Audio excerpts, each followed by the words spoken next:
গত ক্লাসে আমরা বেসিক্যালি যে ব্যাপারগুলো আলোচনা করেছি সেটা হচ্ছে যে টেন্স কি এবং ভয়েস কি এবং কিভাবে সেটা ফাংশন করে। তার সাথে আমরা একটা শিট প্রোভাইড করেছি এবং সেটা রিডিং পড়ে আসতে বলেছি, জাস্ট টু গেস যে আগামী ক্লাসে কি পড়ানো হতে পারে। ওকে, সো এখানে যে প্রাথমিক তথ্যগুলো দেওয়া আছে প্রত্যেকটা টেন্সে, সেই প্রাথমিক তথ্যগুলো হচ্ছে যে আপনার ক্লাস ওয়ানে পড়ে আসা উচিত ছিল। I mean in the elementary level of the English language learning process, এটা আপনাকে জানতে হবে। তবুও এটা আমি বেসিক ব্যাপার বলেই আলোচনা করেছি যে কিভাবে টেন্সগুলো ফাংশন করে এবং আমরা কোন কোন ওয়েতে সেগুলো মনে রাখতে পারি। এখন আপনি যদি আহ, এগুলো না পড়েন, এটা কোনো অসুবিধা নেই। তাতে যেটা হবে যে হালকা করে আপনি ইংরেজি কখনোই শিখতে পারবেন না, দ্যাটস দ্য থিং। সো এগুলো হচ্ছে যে আপনাকে নিজেই পড়তে হবে, বিকজ আমি মূল বিষয়গুলো প্রথম ক্লাসে বুঝিয়ে দিয়েছি। আমাদের সাথে যে ব্যাপারটা কাজ করবে সেটা হচ্ছে যে আমাদের রাইটিংয়ে টেন্স কিভাবে কাজে লাগে।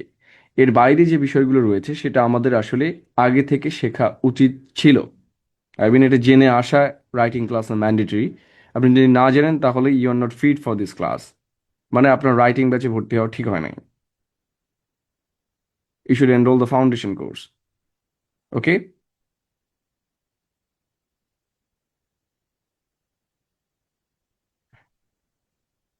ওকে, আমরা প্রবলেমগুলো নিয়ে পরে আলোচনা করব। আপনার প্রবলেমের সলিউশন বিশাল কুমার ঘোষ দেয়া আছে, আপনি মনে হয় শীটের শেষ অংশ দেখেন নাই।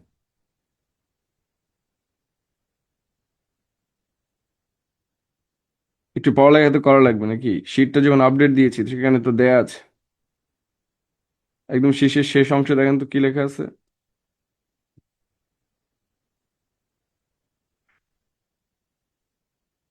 যদি আমি ক্লাসের শুরুতে কোনো প্রবলেম নিয়ে আলোচনা করি না, ক্লাসের শেষে এটা করার জন্য সময় দেওয়া হচ্ছে আপনাদের।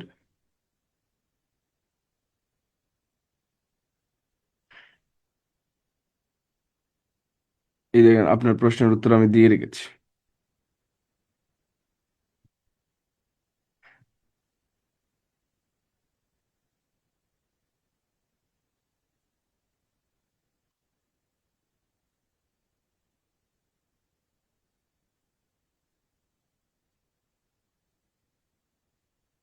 এই শেষ পাতার এই অংশটা দেখলে আপনার উত্তর আপনি পেয়ে যাবেন।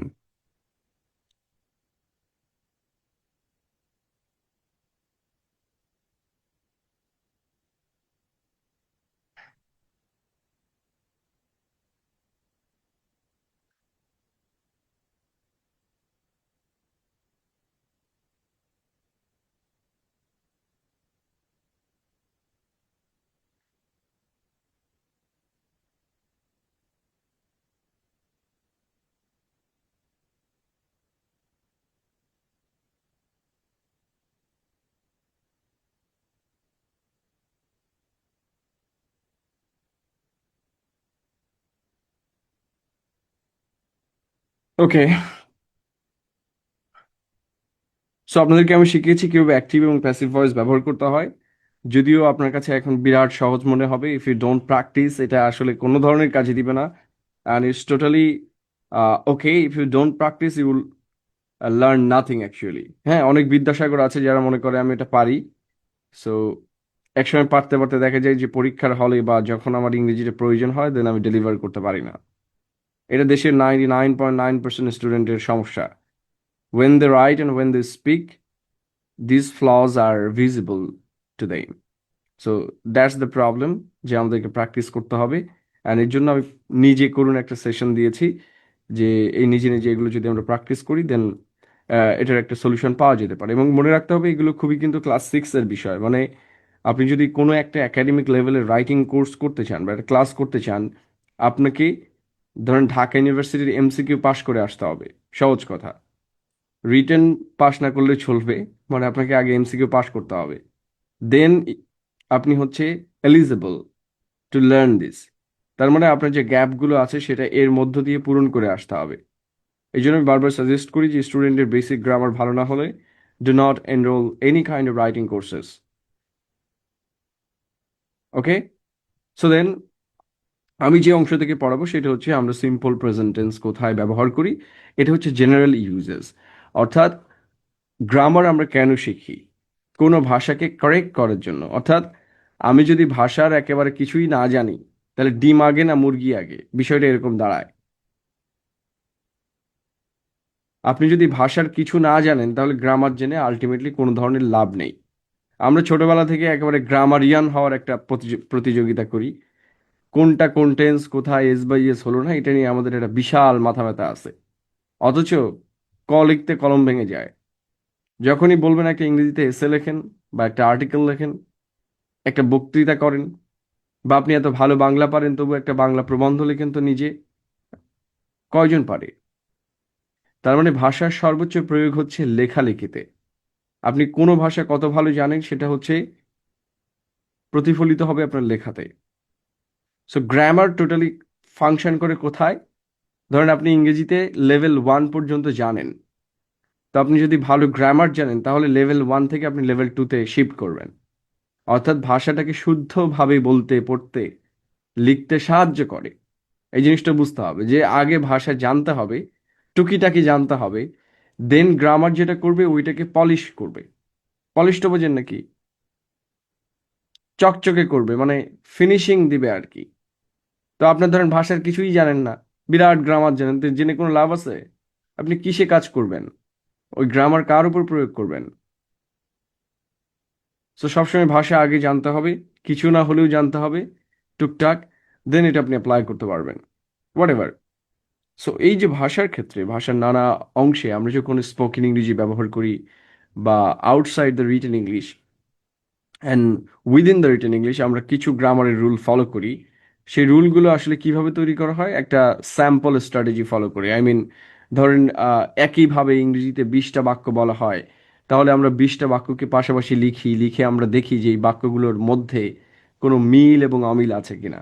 এই মিল এবং অমিলের ভিত্তিতেই আসলে নিয়ম তৈরি করা হয়। এবং এটা মনে রাখতে হবে যে গ্রামার হচ্ছে একটি স্কুল অফ থটের মতো। যারা সোশিওলজি বা আদার সাবজেক্টে পড়েছেন, আপনারা জানেন যে এক এক ব্যক্তির এক এক ধরনের মত পার্থক্য হয় থিওরিস্টের ক্ষেত্রে। সো গ্রামারেও কিন্তু ব্যাপারটা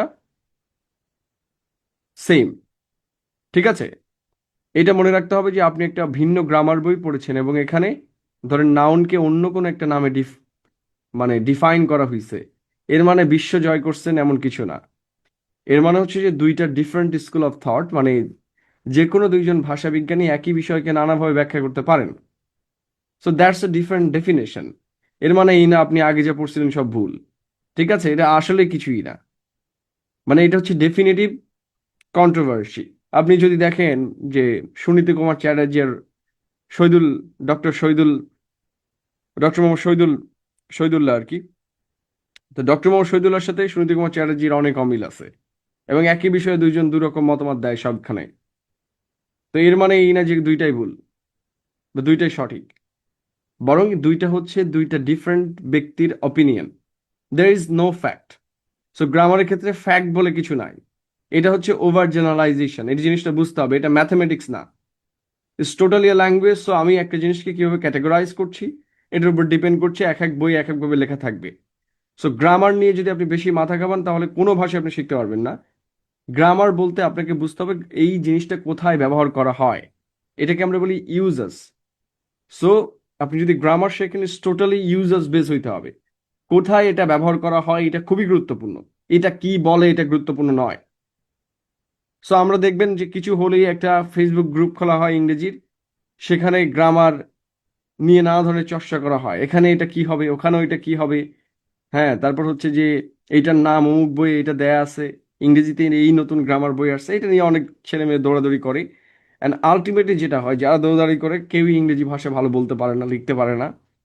অ্যান্ড ফর্চুনেটলি আনফর্চুনেটলি কারোরই শেষমেশ ইংলিশ নিয়ে পড়াও হয় না। তো এটার অন্যতম কারণটা আমি বললাম যে আমরা আসলে ওই যে, মানে আমাদের কোনো গাড়ি নাই অথচ আমরা ধরেন ঘোড়ার স্বপ্ন দেখছি যে একটা ঘোড়া কিনে একটা ঘোড়ার গাড়ি বানাবো।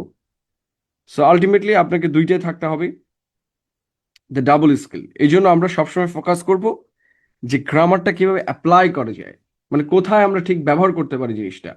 এটাকে কি বলে এটা চেয়ে গুরুত্বপূর্ণ কোথায় ব্যবহার করা হয়। ঠিক আছে? কি বললাম আমি?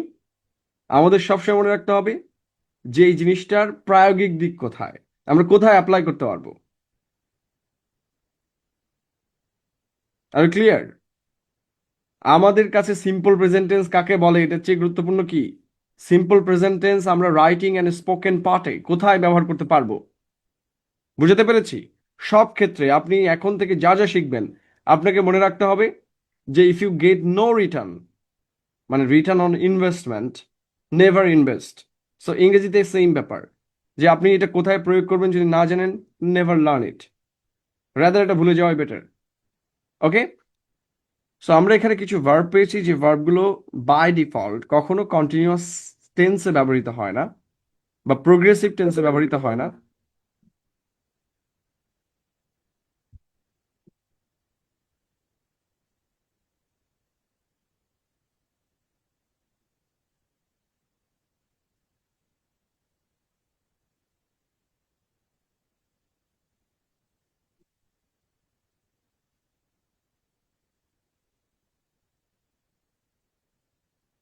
কি হয় না, এটা বাই ডিফল্ট কখনো প্রোগ্রেসিভ টেন্সে ব্যবহৃত হয় না। ডিফল্ট মানে জন্মগতভাবে। সাধারণ অর্থে এরা কখনো প্রোগ্রেসিভ টেন্সে ব্যবহৃত হয় না, এরা সবসময় সিম্পল টেন্সে ব্যবহৃত হয়। অর্থাৎ আমরা জানি যে প্রত্যেকটা টেন্সের চারটা করে অ্যাসপেক্ট আছে, অর্থাৎ ফিচার আছে। চারটা অ্যাসপেক্ট কি? সিম্পল, প্রোগ্রেসিভ, পারফেক্ট এবং পারফেক্ট প্রোগ্রেসিভ, অথবা simple continuous, perfect and perfect continuous. ঠিক আছে? এটা হচ্ছে চারটা অ্যাসপেক্ট, মানে চারটা বৈশিষ্ট্য। এই চার বৈশিষ্ট্যের মধ্যে হচ্ছে যে আমরা কখনোই এই ভার্বগুলোকে কন্টিনিউয়াস অ্যাসপেক্টে ব্যবহার করি না, এগুলোকে আমরা সবসময় সিম্পলে ব্যবহার করি। অর্থাৎ ধরেন বাক্যটা যদি পাস কন্টিনিউয়াস হয়, হওয়ার কথা হয়, বাক্যটা লিখতে হবে পাস সিম্পলে। বাক্যটা যদি প্রেজেন্ট পারফেক্ট কন্টিনিউয়াসে লেখার দরকার হয়, তাহলে আমাদের লিখতে হবে প্রেজেন্ট পারফেক্ট টেন্সে, অর্থাৎ একটা আগের টেন্সে লিখতে হবে। আইদার প্রেজেন্ট পারফেক্টে লিখতে হবে আর প্রেজেন্ট সিম্পলে লিখতে হবে, এরকম। বুঝতে পেরেছি? তার মানে কোনো ধরনের কন্টিনিউয়াস টেন্সে এগুলো ব্যবহার করা যাবে না। কি কি ভার্ব রয়েছে? Know, believe, hear, see. তো ফাতিমা ইসলাম, এটা জানানোর কিছু নেই, you can leave please, I will be happy if you leave. Smell, wish, understand, hate, love, like, want, sound, have, need, appear, seem, taste, own, realize, remember, recognize, fit, belong, contain, mean, suppose। ঠিক আছে? ধরে নেয়া। এই ভার্বগুলোকে আমরা কখনোই continuous টেন্সে ব্যবহার করি না, কিন্তু বাংলাতে তারা কন্টিনিউয়াস টেন্সের অর্থ প্রদান করে। যেমন আমি যদি বলি যে আমি একটি পাখি দেখছি বা দেখতেছিলাম, এরকম আমরা ব্যবহার করি। আমি একটি পাখি দেখছিলাম।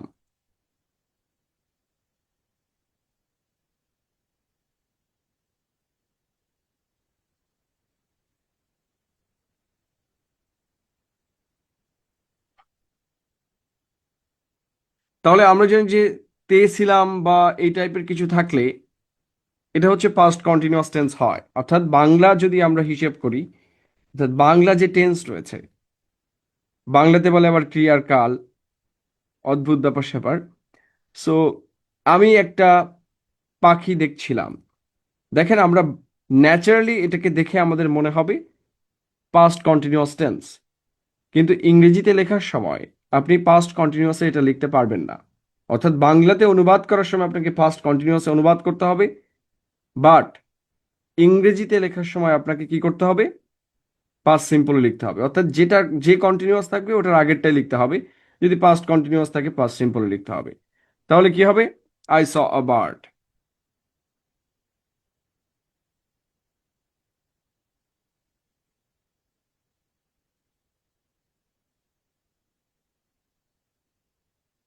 ঠিক আছে? কখনোই এটা কন্টিনিউয়াস টেন্সে লেখা যাবে না। ওকে? কি বলেছি? তাহলে এই তালিকায় থাকা যে ভার্বগুলো রয়েছে, এটা আমাদের জানতে হবে এগুলো সাধারণত কন্টিনিউয়াস টেন্সে ব্যবহৃত হয় না। ঠিক আছে? Who's this Tanvir? আপনি এই শীট পড়েছেন কিনা? না পড়লে ক্লাসে আসছেন কেন?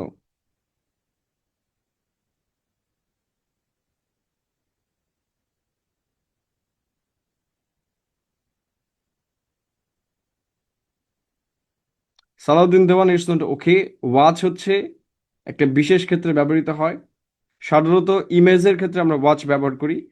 যদি কোনো ইমেজ রানিং ইমেজ হয় যেটা চলন্ত, তাহলে সেক্ষেত্রে আমরা একমাত্র ওয়াচ ব্যবহার করি, অথবা কোনো গেমসের ক্ষেত্রে ব্যবহার করি। ঠিক আছে, এটা হচ্ছে কোলোকেশন।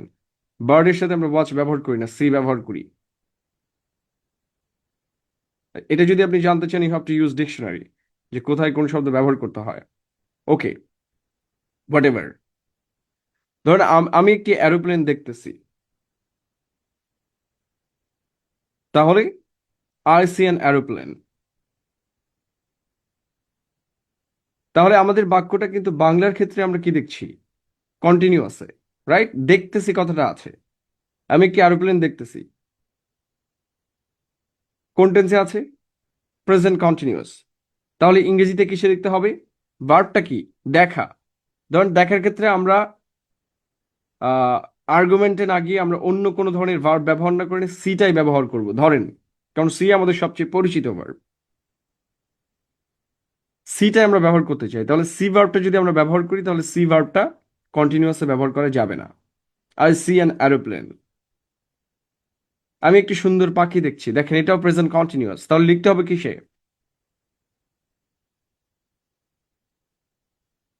কোন টেন্সে লিখতে হবে এটা? Present simple. ওকে, তাহলে এই তালিকায় থাকা সবগুলো ভার্বই প্রাথমিক অর্থে, অর্থাৎ একটা শব্দের কয়েকটি মিনিং থাকতে পারে। কোনো শব্দ যত সময় বাক্যে প্রয়োগ করা না হয় তত সময় শব্দের কোনো অর্থ নেই। শব্দ হচ্ছে ডিকশনারিতে থাকার সময় শব্দ হচ্ছে অর্থহীন। ঠিক আছে, শব্দকে ডিকনসেপচুয়ালাইজ করলে, অর্থাৎ শব্দকে যদি আপনি কোনো বাক্য থেকে বের করে নিয়ে আসেন, শব্দের অর্থ বলা যাবে না। এটা হচ্ছে আধুনিক গ্রামার। হ্যাঁ, এখন ডিকশনারিতে থাকে, ধরেন একটা শব্দ 1000 রকম প্রয়োগ হয়, কিন্তু সবচেয়ে কমন যে প্রয়োগগুলো করা হয় সেগুলো ডিকশনারিতে মেনশন করা হয় যে এই শব্দের এরকম অর্থ হতে পারে, ইটস নট এই অর্থই হবে। এই জন্য ডিকশনারি দেখে কোনো ধরনের লিটারেচার পড়া যায় না। আপনি ইংলিশ ডিকশনারি মুখস্থ করে ইংরেজি সাহিত্য পড়তে পারবেন না। এটাই হচ্ছে মজার বিষয়। ওকে, তাহলে কি বলেছি? এই তালিকাভুক্ত ভার্বগুলো সাধারণত কন্টিনিউয়াস টেন্সে ব্যবহৃত হয় না। কোন ভাষায়? সেটা হচ্ছে ইংরেজি ভাষায়। কখনোই বাংলার সাথে ইংরেজির তুলনা করা যাবে না। দুইটা ভাষা দুইটা আলাদা স্ট্রাকচারে ব্যবহৃত হয়, রাইট? প্রথম ক্লাসে আমি বলেছি দ্যাটস ওয়াই প্রত্যেকটা গল্প is very important. Okay, no, জিরান্ডের ব্যাপারে হবে না। এখানে কি জিরান্ড কি টেন্স নাকি? am I talking about in gerund or participle infinitive? আমি বলেছি এটা টেন্সে ব্যবহৃত হবে না। gerund is not a part of the tense. Okay, we are talking about present continuous, right? So এটাতে ফোকাস থাকেন। বলেছি এই ভার্বগুলো প্রেজেন্ট কন্টিনিউয়াস টেন্সে ব্যবহৃত হয় না। অ্যান্ড এটা খুবই বেসিক গ্রামার, ক্লাস 6-এ আমাদের শেখা উচিত ছিল, but we need to learn it now, যেহেতু কোর্সে আছে, কিছু করার নেই। তো আমি তার নারী দেখছি, এটা ডাক্তাররা দেখে। দেখছি মানে দেখতেছি আর কি, আমি একটু শুদ্ধ ভাষায় যদি দেখি, দেখিতেছি আর কি। সো এটা হচ্ছে ফিল। দেখা এখানে ফিল, পালস দেখা, ফিল, পালস। পালস তো বোঝেন নাকি? মারা গেলে এই যে ডাক্তার এসে হাত দেখে না, সো চেকিং হিজ পালস হয় না, এগুলো হচ্ছে, দিস ইজ কল স্রেফ গাধামি আর কি। হ্যাঁ, you can't change the word, this is call collocation. So আপনি চাইলেই শব্দের পরিবর্তন করে এখানে ব্যবহার করতে পারবেন না। ওকে, ফিল পালস এটাই কারেক্ট ইংলিশ। ওকে, সো এটাকে কোলোকেশন বলে। আপনি চাইলেই যে কোনো শব্দ সিনোনিম দিয়ে রিপ্লেস করতে পারবেন না। আপনাকে মনে রাখতে হবে, ইংরেজিতে যদি একটা শব্দ মানে দুইটা শব্দ থাকে একই অর্থের, তাহলে দুইটা শব্দের আলাদা প্রয়োগ আছে। সিনোনিমাস মানে এই না যে আপনি একটা জায়গায় আরেকটা ব্যবহার করতে পারবেন। আর ক্লিয়ার? কোন একটা শব্দ যখন তৈরি করা হয়, ধরেন একটা ভাষায় একই শব্দ তিনটা আছে একই অর্থের, তার মানে তিনটার আলাদা নিশ্চিত ইউজেস আছে, না হলে তো তিনটা থেকে দুইটা মুছে দেওয়া যাইতো, দুইটা একেবারে অ্যাবসলিউট হয়ে যাইতো যে এই দুটো ব্যবহারের দরকার নেই। সো মনে রাখতে হবে, প্রত্যেকটা শব্দে যদি থাকে কোনো ভাষায়, তাহলে তার একটা স্পেসিফিক ইউজেস আছে, মানে একটা বিশেষ জায়গায় সে ব্যবহৃত হয়। যদিও অর্থের দিক থেকে দুইটা একই, কিন্তু দুইটার ব্যবহার কিন্তু আলাদা হবে। বোঝা গেল?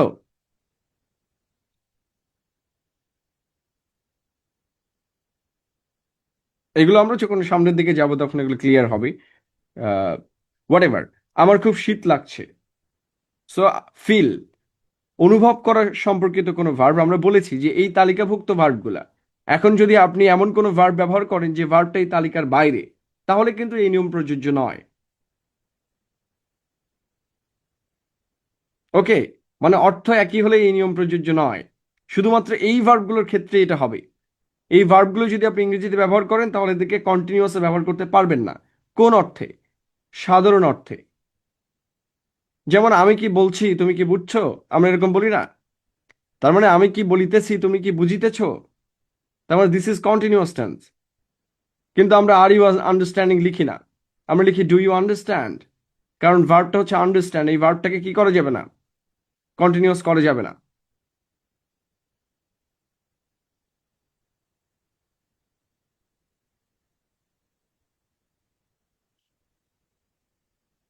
ওকে,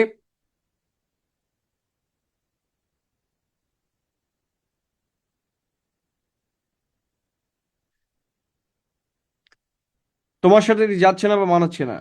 আচ্ছা, হেয়ার মানে হচ্ছে যে কোনো কিছু, আপনি রাস্তায় যাচ্ছেন কেউ গল্প করছে, সো আপনি হচ্ছে হঠাৎ করে শুনে ফেলছেন এমন ঘটনা। আর লিসেন মানে কোনো কিছুর দিকে ফোকাস করে শোনা। সো আপনি যখন ক্লাসে আছেন you are listening to it, this is your concentration. আপনি যখন প্রধান বিষয় কোনো কিছু, ধরেন আপনি হাঁটতে হাঁটতে বাড়ি যাচ্ছেন, তাহলে আপনার প্রধান বিষয় হচ্ছে হেঁটে বাড়ি যাওয়া। তখন কেউ মাইকিং করছে, তো এটা হচ্ছে একটা সেকেন্ডারি অবজেক্ট, অর্থাৎ এটা আপনার প্রধান টার্গেট নয়। তাহলে আপনি এখানে হেয়ার করেছেন। কিন্তু আপনি মাহফিল শুনতে গিয়েছেন, সো আপনার প্রধান উদ্দেশ্য মাহফিল শুনতে যাওয়া, সো ইউর লিসেনিং টু ইট। ওকে, এই নাহিদ ইসলামকে আগামী 4 ক্লাস আপনি ক্লাসে আসবেন না, ননসেন্স।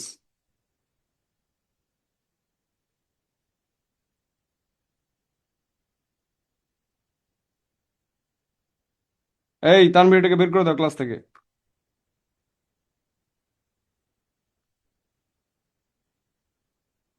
ঠিক আছে, আমি এখানে যে অনুবাদগুলো দিয়েছি এগুলো অন্যভাবে করা যায়। আমি একটি পাখি দেখি বা দেখতে পাচ্ছি, এরকম লেখা যায়। আমি কেন এইভাবে অনুবাদ করে দিয়েছি, দিয়েছি টেন্সটা বোঝার সুবিধার্থে, যে এটা আসলে বাংলাতে এইভাবে ছিল। ঠিক আছে, আমরা যদি এটাকে এলাবোরেট করি তাহলে এই ভার্সনটা পাওয়া যায়।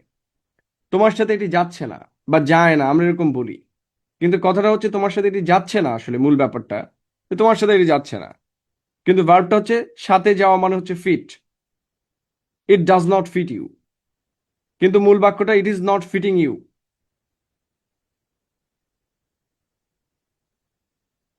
ওকে,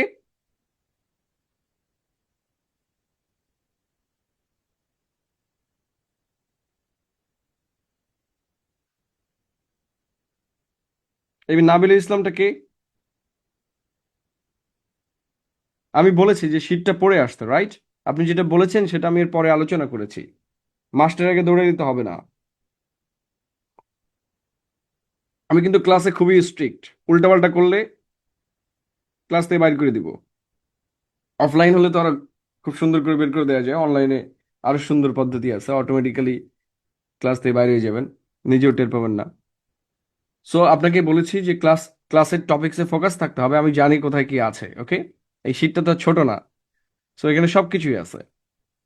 তো এটা হচ্ছে বেসিক নিয়ম যে এই ভার্বগুলোর ক্ষেত্রে সাধারণত, কি বলেছি সাধারণ মানে কি, নর্মাল সেন্সে এই ভার্বগুলোর সাথে আমরা কন্টিনিউয়াস টেন্স ব্যবহার করি না।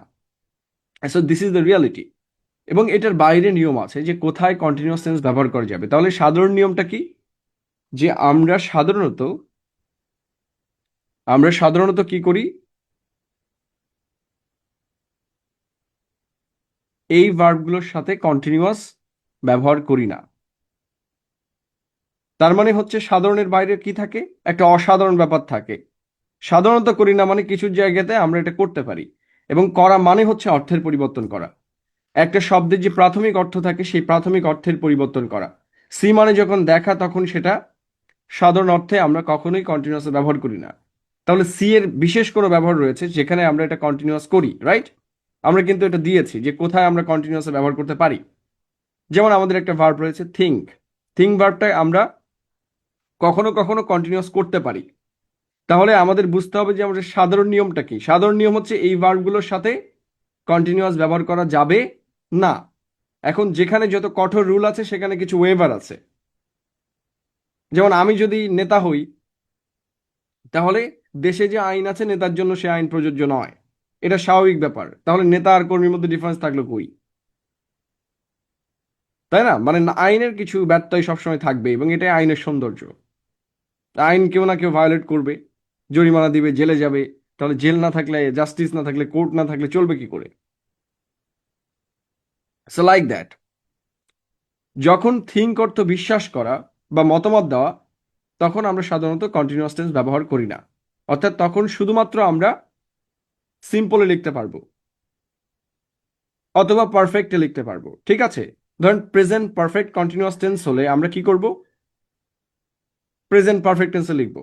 সাপোজ এখানে একটা বাক্য দেয়া আছে, আমি 1 ঘন্টা ধরে পাখিটাকে দেখছি। এটা হচ্ছে present perfect continuous tense, right? Yes or no?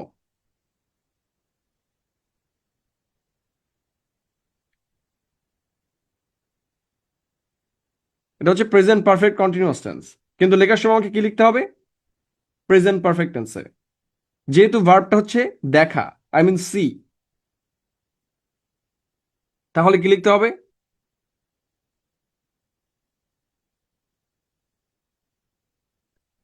I have seen the bird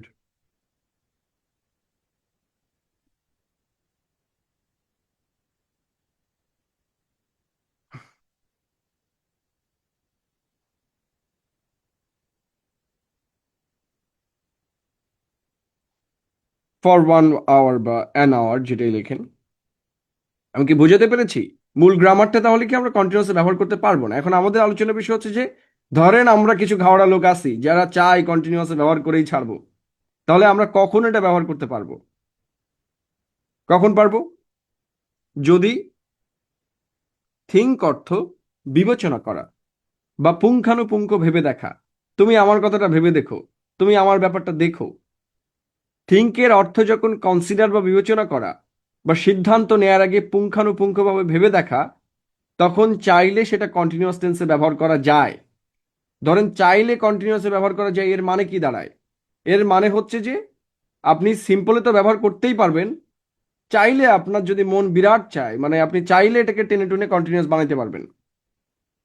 তার মানে এই না যে থিঙ্ক অর্থ যদি বিবেচনা করা হয় তাহলে কন্টিনিউয়াসে লিখতে হবে। এর মানে হচ্ছে কন্টিনিউয়াসে তো লিখতে পারবেন, কিন্তু মূল নিয়ম হচ্ছে এটা সিম্পলেও লেখা যাবে।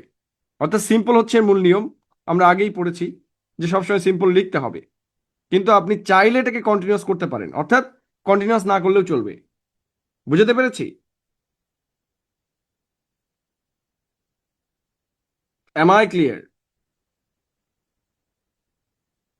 যে এখানে আমরা দুইটাই করতে পারবো। ইফ ইউ ওয়ান্ট, আমরা কন্টিনিউয়াসও করতে পারবো, সিম্পলও করতে পারবো। কখন? থিঙ্ক মানে যখন বিবেচনা করা। থিঙ্কের দুইটা অর্থ আছে, একটা হচ্ছে বিশ্বাস করা বা মতামত দেয়া, মানে আমার মতামত হচ্ছে যে তুমি এটা করো। তখন থিঙ্কে কখনোই কন্টিনিউয়াস করা যাবে না, মানে আপনি চাইলেই করতে পারবেন না। তাহলে আমাদের কেন এই নিয়ম পড়তে হবে? কারণ হচ্ছে যে আমরা যখন অন্য কোনো লেখা পড়বো, তখন ধরেন একজন থিঙ্ককে কন্টিনিউয়াস করছে, আরেকজন করে নাই। তো আমাদের মতো বুদ্ধিজীবীরা তখন ডিসিশন নিবে তাহলে মনে হয় ভুল ইংরেজি লিখছে, রাইট? এই জন্য আপনাকে জানতে হবে যে এটা করা যায়। কখন করা যায়? যখন থিঙ্ক বিবেচনা করার অর্থে ব্যবহৃত হয় বা সিদ্ধান্ত নেয়ার আগে আমি ভেবে দেখছি।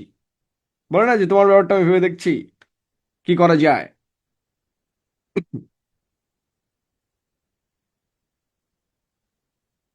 রাইট, রবিন ম্যা ইজ কারেক্ট।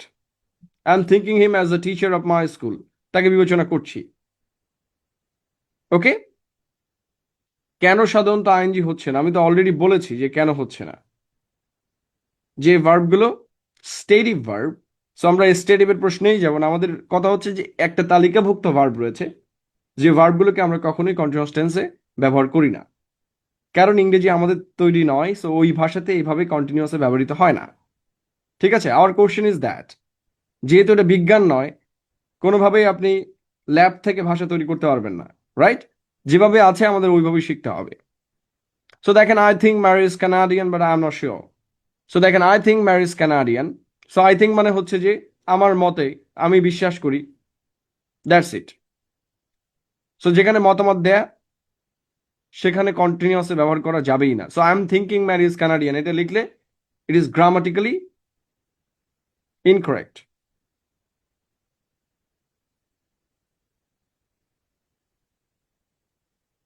ওকে, তো I think you must do this. I think মানে কি এখানে? থিঙ্ক মানে কি?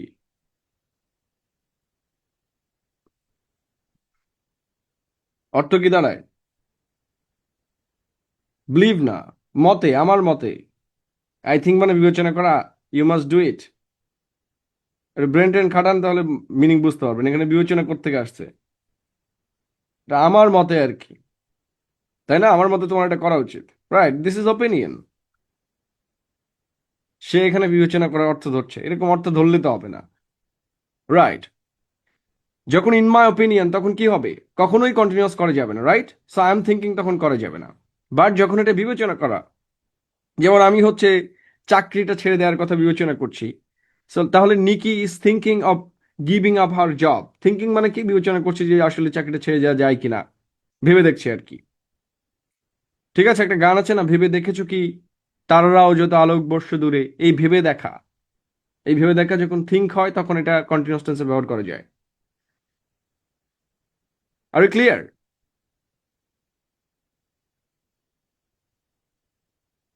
তার মানে তাহলে থিঙ্ককেও আমরা কন্টিনিউয়াসলি ব্যবহার করতে পারবো কখন? একটা মাত্র অর্থে। সেই অর্থটা কি? থিঙ্ক মানে যখন বিবেচনা করা। আর কখনোই সেটাকে কন্টিনিউয়াস করা যাবে না। এখন কেউ যদি ধরেন থিঙ্ককে বিবেচনা করা অর্থে কন্টিনিউয়াস ব্যবহার করে নাই, তাও কিন্তু কারেক্ট।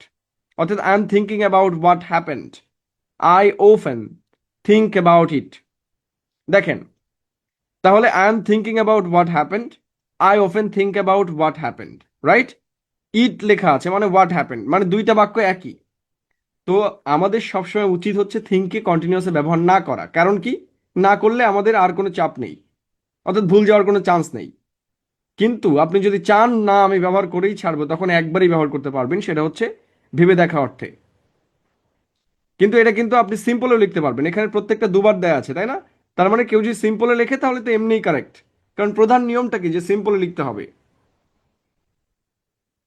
আমি কি বোঝাতে পেরেছি যে এখানে দুইটা নিয়ম? এখানে প্রধান নিয়মটা হচ্ছে সিম্পলে লিখতে হবে, কিন্তু আপনি যদি চান তাহলেও কন্টিনিউয়াসলি ব্যবহার করতে পারেন, যদি আপনার মানে মাথায় ভূত চাপে আর কি, লাইক দ্যাট। সো দেখেন, Nicky is thinking of giving up her job, এটা হচ্ছে বিবেচনা করছে। Nicky thinks of giving up her job, অর্থাৎ both are correct in this sense.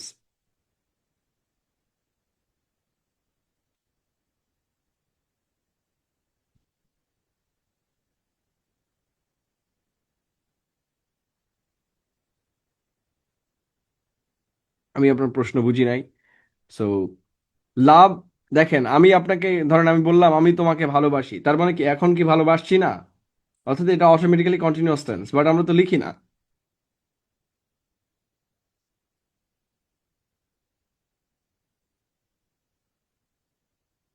Right? So আপনি যখন এটা বলছেন তখনও তো আপনি ভালোবাসছেন নাকি? কিন্তু আপনি তখন আই এম লাভিং ইউ লেখেন না, আই লাভ লেখেন। এখানে মূল ভার্ব তো লাভ, রিডিং নয়, রাইট?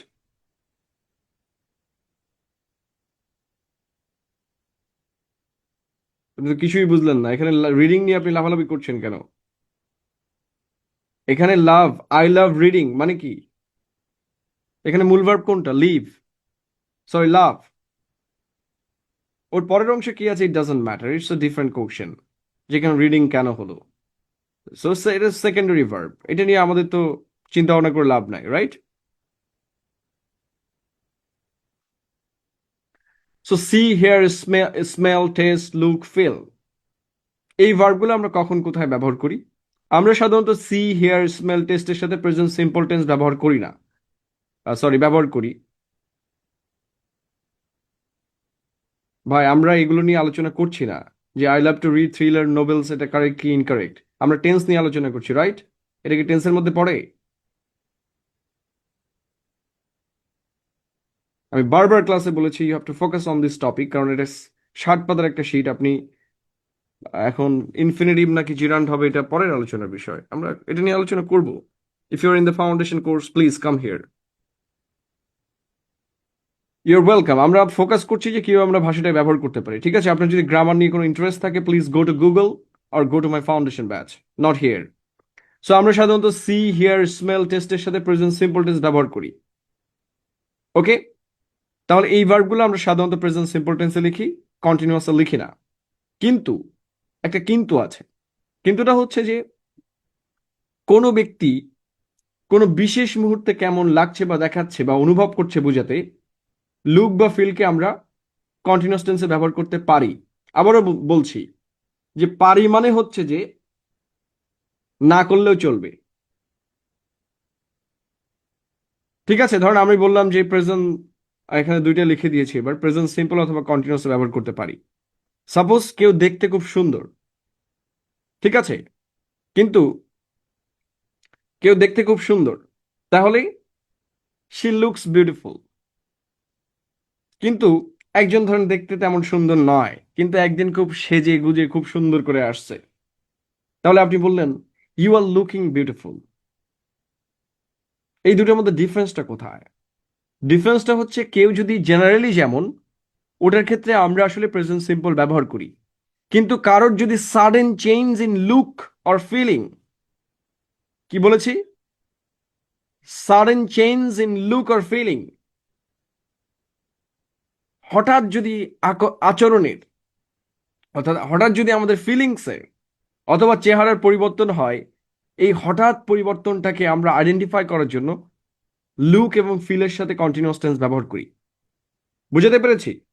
সো একজন ধরেন উস্কো খুস্কো চুল, কখনোই ধরেন জামা কাপড় একটু ক্লিন পরে না, এলোমেলো থাকে, ওই ছেলে আজকে খুব সুন্দর করে সেজে গুজে স্যুট টুট পরে চলে আসছে, তখন আপনি যে বললেন you are looking well today, তোমাকে তো আজ বেশ দেখাচ্ছে। তার মানে কি দাঁড়ায়? তার মানে হচ্ছে এতদিন তোমাকে ভালো লাগতো না। আর ক্লিয়ার? মানে there is a background meaning. বাক্য তো একা থাকে না, বাক্যের আশেপাশে আরো অনেক বাক্য থাকে যেগুলো মিলিয়ে আসলে বাক্যের অর্থ নির্ধারিত হয়। So you are looking well today মানে হচ্ছে এতদিন তোমাকে ভালো লাগতো না। আমি কি বোঝাতে পেরেছি? তার মানে এখানে একটা মিনিং এর চেঞ্জ আছে।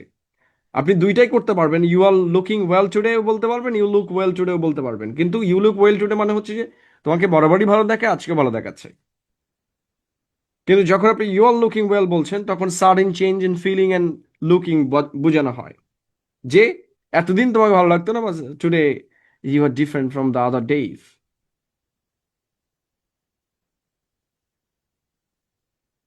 M I clear? চেঞ্জটা বোঝানোর জন্য, ধরেন কেউ অসুস্থ হয়ে অজ্ঞান হয়ে পড়ে গেল, তাকে আপনি হাসপাতালে এখন ধরে নিয়ে গেলেন, নেয়ার পরে সে হুঁশ ফিরল। হুঁশ ফেরার পরে যে জিজ্ঞেস করলেন এখন কেমন লাগছে, এরকম বলি না আমরা, মানে এখন কেমন ফিল করছেন। সো এই যে সাডেন চেঞ্জ, মানে আপনি চেঞ্জটা কি হয়েছে, চেঞ্জটা কি, সেইটা বোঝানোর জন্য আমরা কন্টিনিউয়াস টেন্স ব্যবহার করি। সো দেখেন, how do you feel now, এখন কেমন লাগছে, এটা হচ্ছে আমরা চাইলে ব্যবহার করতে পারবো। আমি বলেছি যে আমরা কন্টিনিউয়াসে ব্যবহার করতে পারি, সিম্পলে ব্যবহার করতে পারি। বাট কন্টিনিউয়াসে ব্যবহার করলে কি হবে, যে সাডেন চেঞ্জটা বোঝাতে। ঠিক আছে, sudden change, I am feeling better মানে কি, এর আগে আমি কি ফিল করছিলাম, চেঞ্জ হচ্ছে না এখানে একটা, আই এম ফিলিং বেটার মানে কি, এর আগের থেকে আমি ভালো আছি, রাইট? সো চেঞ্জটা বোঝাতে আমি বলেছি সাডেন চেঞ্জটা খুব গুরুত্বপূর্ণ। যখনই সাডেন চেঞ্জ বুঝাবে তখন আপনাকে ফিল এবং লুকের সাথে আমরা কি ব্যবহার করব?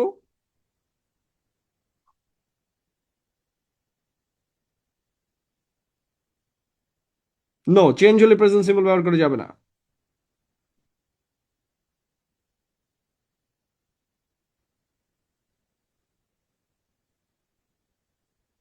I am in the class, ক্লাসে আছি। 11টায়।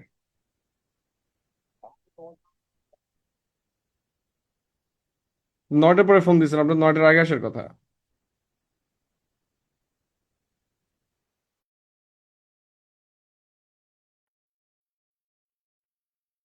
ওকে, ওকে, তাহলে sudden change in behaviour or sudden change in what, feeling or looking. Okay, তাহলে এখন কেমন বোধ করছো, how are you feeling now, I am feeling much better এর মানে কি আগের চেয়ে ভালো, তাই না? তার মানে একটা কন্টিনিউয়াস চেঞ্জ হচ্ছে। তাহলে যেখানে চেঞ্জের ব্যাপার আছে, পরিবর্তনের ব্যাপার আছে, সেখানে আপনি একমাত্র কন্টিনিউয়াস করতে পারবেন। করতে পারবেন বলেছি, আই মিন চাইলে অন্য কিছুতে বলা যায়। Then how do you feel now বললে কিন্তু ভুল হবে না, বাট তখন হচ্ছে কারেক্ট ইউজটা হচ্ছে how are you feeling now. ঠিক আছে, আমার এখন অসুস্থ লাগছে, ধরেন আপনি ক্লাসে গিয়েছিলেন সুস্থ একজন মানুষ, হঠাৎ করে বেঞ্চে বসেছিলেন, আপনার এখন মাথা ব্যথা করছে বা পেটে ব্যথা করছে, যে কোনো একটা। তাহলে আপনি কি সাডেন চেঞ্জ হয়েছে না আপনার? এটা আকস্মিক পরিবর্তন ইন ইউর ফিলিংস। এই যে আকস্মিক পরিবর্তন, তাহলে কি হবে? I am feeling sick or unwell. Sudden change হলে সিম্পল এবং কন্টিনিউয়াস দুটাই ব্যবহার করা যাবে, কিন্তু এটা সাডেন চেঞ্জটাকে আসলে আইডেন্টিফাই করে না, চেঞ্জটাকে আইডেন্টিফাই করে না। সিম্পলে ব্যবহার করলে, সিম্পলে ব্যবহার করা মানে হচ্ছে নর্মাল ফিলিং এর কথা বুঝায়। ইউ লুক ওয়েল টুডে মানে হচ্ছে তোমার সবসময় ভালো লাগে, আজকেও লাগছে। There is a change in meaning. Okay, whatever. I usually feel tired in the morning, তাহলে এটা কি বোঝায় না?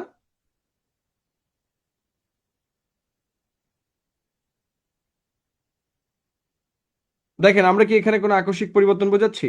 দেয়ার is any change here? No, এখানে কোনো আকস্মিক পরিবর্তন বোঝানো হয়েছে? অর্থাৎ এই মুহূর্তের কথা জিজ্ঞাসা করছেন। আমি কিন্তু এখানে দুইটা জিনিস মেনশন আছে, কোনো ব্যক্তি ঠিক এই মুহূর্তে, ঠিক এই মুহূর্তে, এর বাইরে যতগুলো আছে সেগুলো কখনোই কন্টিনিউয়াসলি ব্যবহার করা যাবে না।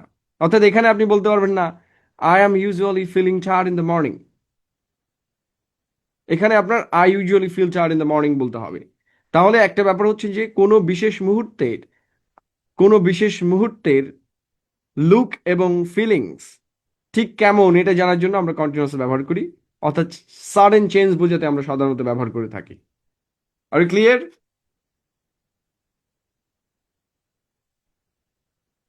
দেখেন, তুলনা বোঝালেও কম্পারেটিভ ডিগ্রিতে ফিল প্লাস কন্টিনিউয়াস টেন্স ব্যবহৃত হয়, যেটা একটু আগে আমরা আলোচনা করলাম।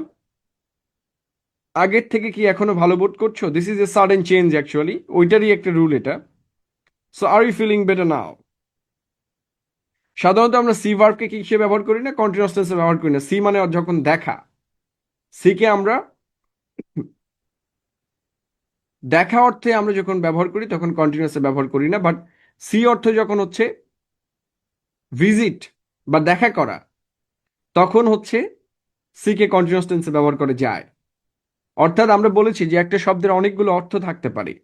কোন একটা বিশেষ অর্থে সে, কোনো একটা বিশেষ অর্থ প্রকাশের সময় সে একটা নিয়ম মানতে পারে, আরেকটা অর্থ প্রকাশনের সময় আরেকটা নিয়ম মানতে পারে। অর্থাৎ গো মানে হচ্ছে যাওয়া, আবার গো মানে মাঝে মাঝে গো লিঙ্কিং ভার্ব ব্যবহৃত হয়, যে গো ম্যাড মানে পাগল হয়ে যাওয়া। সো এক এক জায়গায় এক একভাবে এটা ব্যবহৃত হতে পারে। পৃথিবীর নিয়ম, গো মানে নিয়মও হতে পারে। This is the go of the world, right? So গো মানে নিয়ম, রুল আর কি। এক এক জায়গায় এক একটা শব্দ এক এক অর্থে ব্যবহৃত হয়। সো সি যখন দেখা করা অর্থে ব্যবহৃত হয় বা ব্যবস্থা করা অর্থে ব্যবহৃত হয়, তখন সি কে আপনি কন্টিনিউয়াস টেন্সে ব্যবহার করতে পারবেন। অর্থাৎ দেখা মানে চোখের দেখা, এই অর্থে সি কখনোই কন্টিনিউয়াস হয় না, কিন্তু অন্য কোনো অর্থে ব্যবহৃত হলে সে কন্টিনিউয়াসে ব্যবহৃত হতে পারে। আমি আগামীকাল তার সাথে দেখা করব, ঠিক আছে? I am seeing him tomorrow. তাহলে এই সি মানে কি? দেখা করা, ঠিক আছে?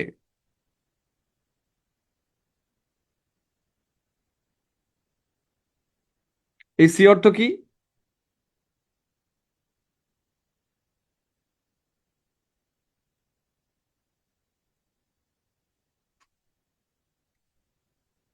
He is seeing the sites,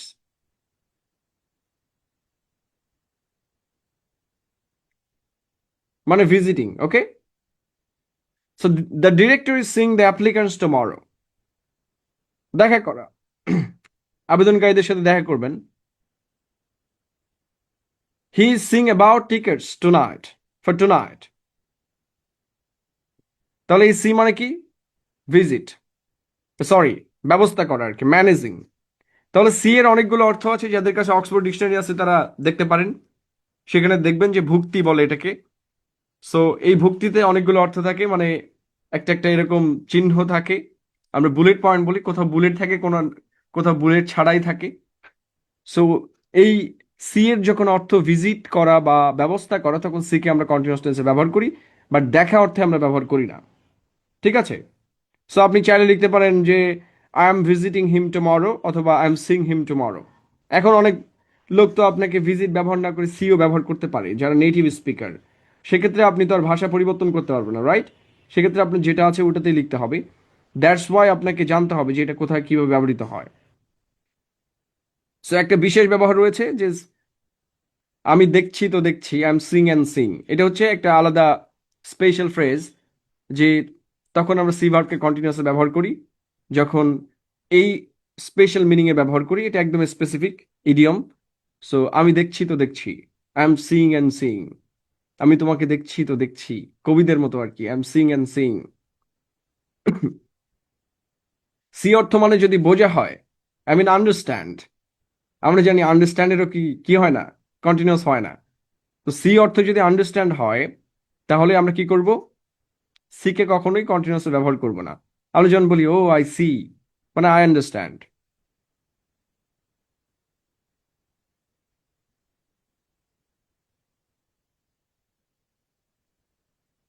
দেন আমাদের একটা টেন্সে জীবনের অর্ধেক চলে যাবে। কারণ ইংরেজিতে সবচেয়ে বেশি ব্যবহৃত টেন্স হচ্ছে প্রেজেন্ট সিম্পল। মানে ইন ইউর রাইটিং আপনি 80% বাক্য এটা দিয়ে লিখবেন। দ্যাটস ওয়াই এটাতে এত ক্যাচাল।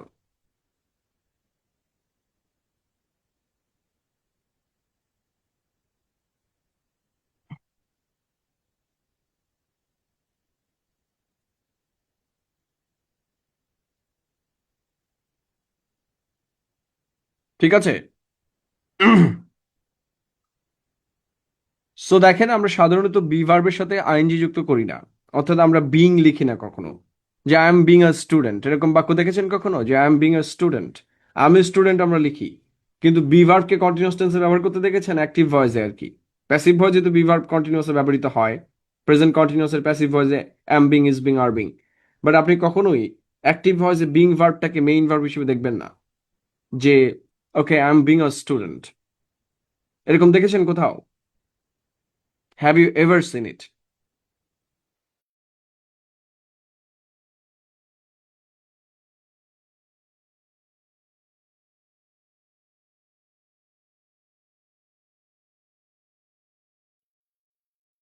বাট আজকে আমরা দেখব সাধারণত আচরণের আকস্মিক পরিবর্তন বোঝাতে আমরা am being, is being, are being কে ব্যবহার করি। কি বলেছি? আচরণের আকস্মিক পরিবর্তন। একটু আগে আমরা দেখছিলাম চেহারার, মানে আমাদের চেহারার এবং ফিলিংস এর আকস্মিক পরিবর্তন বোঝাতে আমরা কন্টিনিউয়াস টেন্সে ফিল কে ব্যবহার করি, রাইট? ঠিক তেমনি আচরণের আকস্মিক পরিবর্তন বোঝাতে আমরা am being, is being, are being ব্যবহার করি অ্যাক্টিভ ভয়েসে। ধরেন একজন ছেলে খুবই, বলা যায় যে কাইন্ড আর কি, কিন্তু হঠাৎ করে সে আজকে সেলফিশের মতো আচরণ করছে। তাহলে তার আচরণের আকস্মিক পরিবর্তন না এটা? কারোর আচরণের আকস্মিক পরিবর্তন বোঝাতে আমরা কন্টিনিউয়াস টেন্স ব্যবহার করি এবং am being, is being, are being ব্যবহার করি। এটা কেন দিয়েছি? For spoken English. So I can't understand why he is being so selfish. He isn't usually like that. বলছে সে তো স্বার্থপর নয়, মানে সচরাচর সে খুব ভালো ছেলে, বাট আজকে এমন কেন করছে? আমরা বলি না তুমি এমন কেন করছো? যারা এখানে প্রেম টেম করে তারা প্রতিদিন দেখবেন যে কোনো কারণ ছাড়াই আপনাকে সরিটরি বলতে হয়, তো তুমি এমন কেন করছো, আমরা এরকম জিজ্ঞেস করি, তুমি এটা কেন করছো?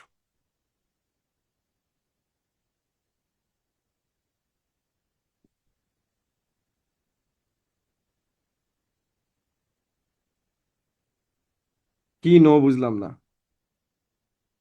What ever. সো দেখেন, I can't understand why he is being so selfish, he isn't usually like that. এই যে ইজ বিং মানে হচ্ছে যে সে সাধারণত এমন না, কিন্তু হঠাৎ এমন করছে। ঠিক আছে? He is being so selfish এর মানে কি? He is not selfish at all, but today, now, at this moment he is being selfish. তাহলে আচরণের আকস্মিক পরিবর্তন বোঝাতে আমরা কি করি?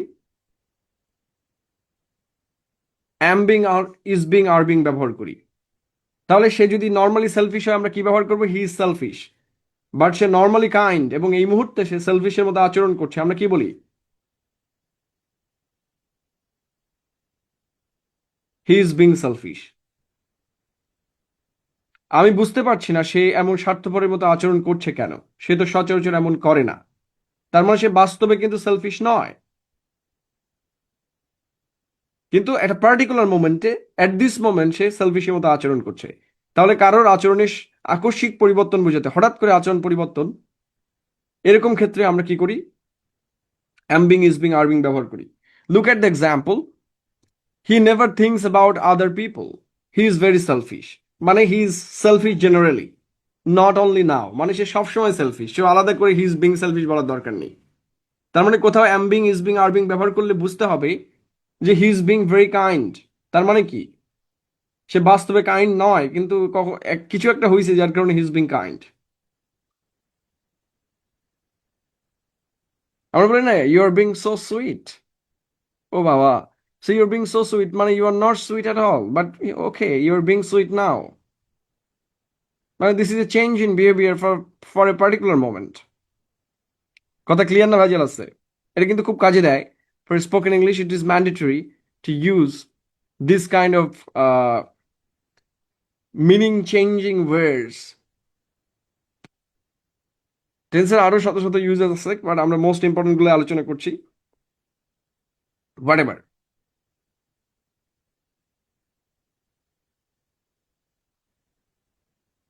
ওকে,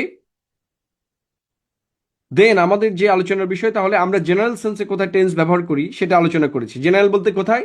in spoken and written and other English. So আমরা ইংলিশে কোথায় ব্যবহার করি এটা আমরা জানলাম, যে ওভারঅল ইংলিশে আমরা কোথায় কিভাবে প্রেজেন্ট সিম্পল টেন্স ব্যবহার করি। কিন্তু আমাদের কোর্সের নাম কি? Writing English. সো আমরা এখন আলোচনা করব যে আমরা ইংরেজিতে আসলে লেখার সময় কোথায় কোথায় প্রেজেন্ট সিম্পল টেন্স ব্যবহার করব।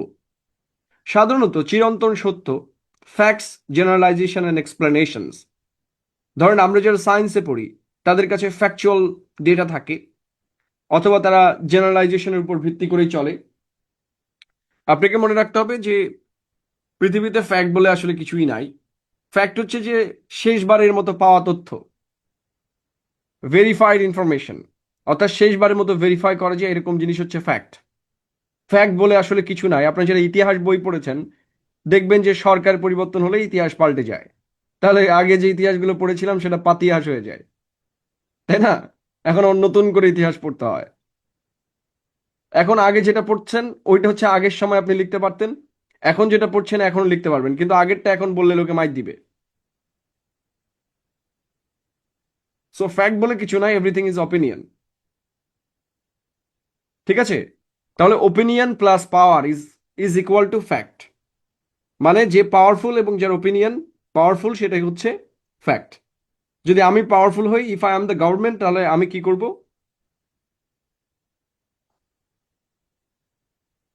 আমি যেটা বলবো এটা হচ্ছে ফ্যাক্ট। ওকে,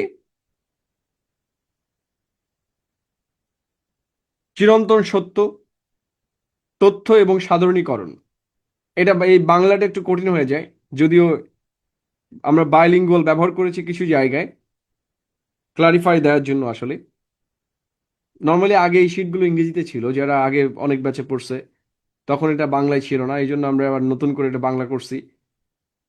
বাংলা করা খুব টাফ, মানে গ্রামাটিক্যাল অনেক বিষয় আছে যেগুলো বাংলায় পড়ানো অনেক ডিফিকাল্ট, লাইক রাইটিং।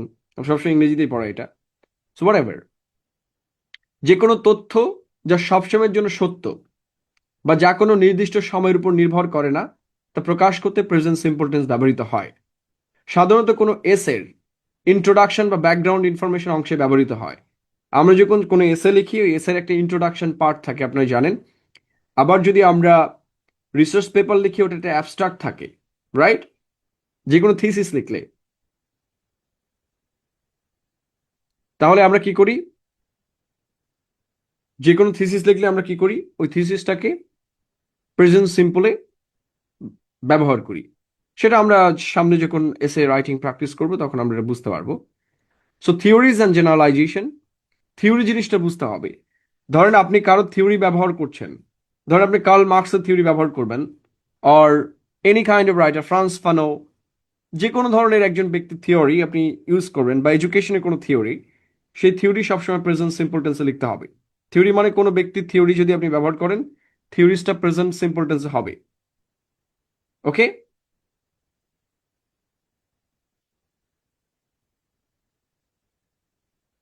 তাহলে মার্কস বলেন এরকম লিখতে হবে, মার্কস বলেছেন লেখা যাবে না, বা মার্কসের মতে, ইন মার্কস অপিনিয়ন, তো আপনি তখন সেটাকে প্রেজেন্ট সিম্পল টেন্সে লিখবেন।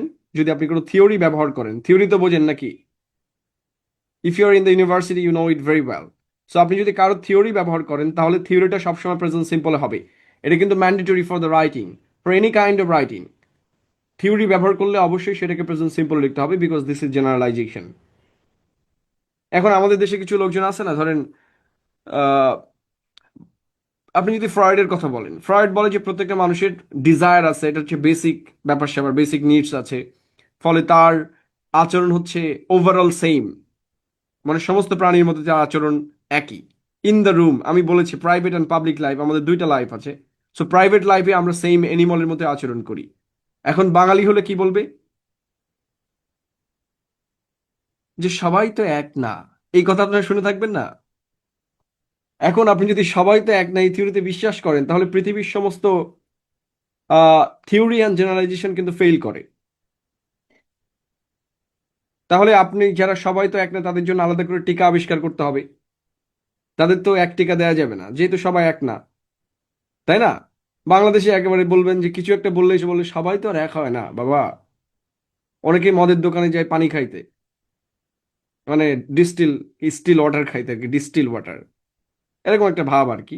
In our country it happens যে সবাই তো এক না, কিন্তু বেজ স্ট্রাকচার আসলে সবাই সেম, এই ধারণা নিয়েই কিন্তু থিওরিগুলো ফাংশন করে।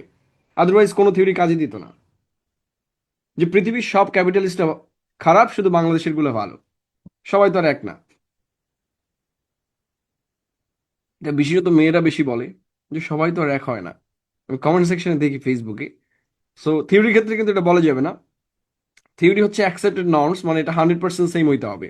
For everyone it is true, এরকম ধরে নেওয়াটাই হচ্ছে থিওরাইজেশন। ওকে, আর কোনো একটা জিনিস যদি 80% আপ করে তাহলে এটাকে আমরা থিওরি হিসেবে ধরে নেই, জেনারেলাইজেশন হিসেবে ধরি। আপনি যারা সাইকোলজি পড়েছেন তারা এটা জানেন, যে ধরেন কোথাও কোনো একটা গ্রামের 80% মানুষের বিহেভিয়ার যেটা, ওটা ওভারঅল সবারই বিহেভিয়ার। এখন ধরেন দুইজনের বিহেভিয়ার খুবই ভালো, it doesn't matter actually. Okay, so সংজ্ঞা এবং ব্যাখ্যা, ডেফিনেশন, ডিকশনারিতে যে ডেফিনেশন থাকে সেই ডেফিনেশন যদি আপনি লেখেন কোনো বিষয়ের, তাহলে সেই ডেফিনেশনকে আপনাকে প্রেজেন্ট সিম্পল টেন্সে লিখতে হবে। কোনো বিশেষ শব্দের অর্থ বা বৈজ্ঞানিক প্রক্রিয়া ব্যাখ্যা করতে, ধরেন আপনি একটা শব্দের অর্থ লিখছেন যে এই শব্দ বলতে আমরা এটা বুঝি, global warming means or refers to, ঠিক আছে? সো এখানে তো দেয় আছে global warming refers to. So আমরা কোনো ডেফিনেশন যদি লিখি কোনো শব্দের, তাহলে সেই ডেফিনেশনটাকে অবশ্যই প্রেজেন্ট সিম্পল টেন্সে লিখতে হবে। ঠিক আছে, কোনো টার্ম, আইডিয়া বা থিওরি একই কথায় বারবার বলা হচ্ছে, একটু আলাদা আলাদা করে। দেখেন, অ্যাডাম স্মিথ হচ্ছে যে 1776 সালে তার যে বই দ্য ওয়েলথ অফ নেশন, সেখানে সে সংজ্ঞা দিচ্ছে, মানে সেখানে সে এক্সপ্লেনেশন দিচ্ছে যে কিভাবে ইনভিজিবল হ্যান্ড কাজ করে, অদৃশ্য শক্তি মুক্তবাজার পরিচালনা করে। অদৃশ্য শক্তি মানে হচ্ছে যে কম্পিটিটিভনেস, যেটা আসলে মুক্তবাজার মানেই কম্পিটিশন। কিন্তু অ্যাডাম স্মিথ এটা বলছে 1776 সালে। তা আপনাদের কথা কি, যে অ্যাডাম স্মিথ বলেছিলেন যে invisible hand guided free market. Guided মানে হচ্ছে যে ওই সময়ের ফ্রি মার্কেটকে সে গাইড করছে, কিন্তু বাস্তবতা তো এটাই যে সেটা এখনো করে। এই কথা তো এখনো সত্য, রাইট? তখনও যেরকম ছিল এখনো সত্য। সো এটাকে দেখেন কিভাবে লেখা হয়েছে, the invisible hand guides the free market. অর্থাৎ আমরা কোনো থিওরি যদি ব্যবহার করি, থিওরি, তাহলে থিওরিটা সবসময় কিসে হবে, প্রেজেন্ট সিম্পলে।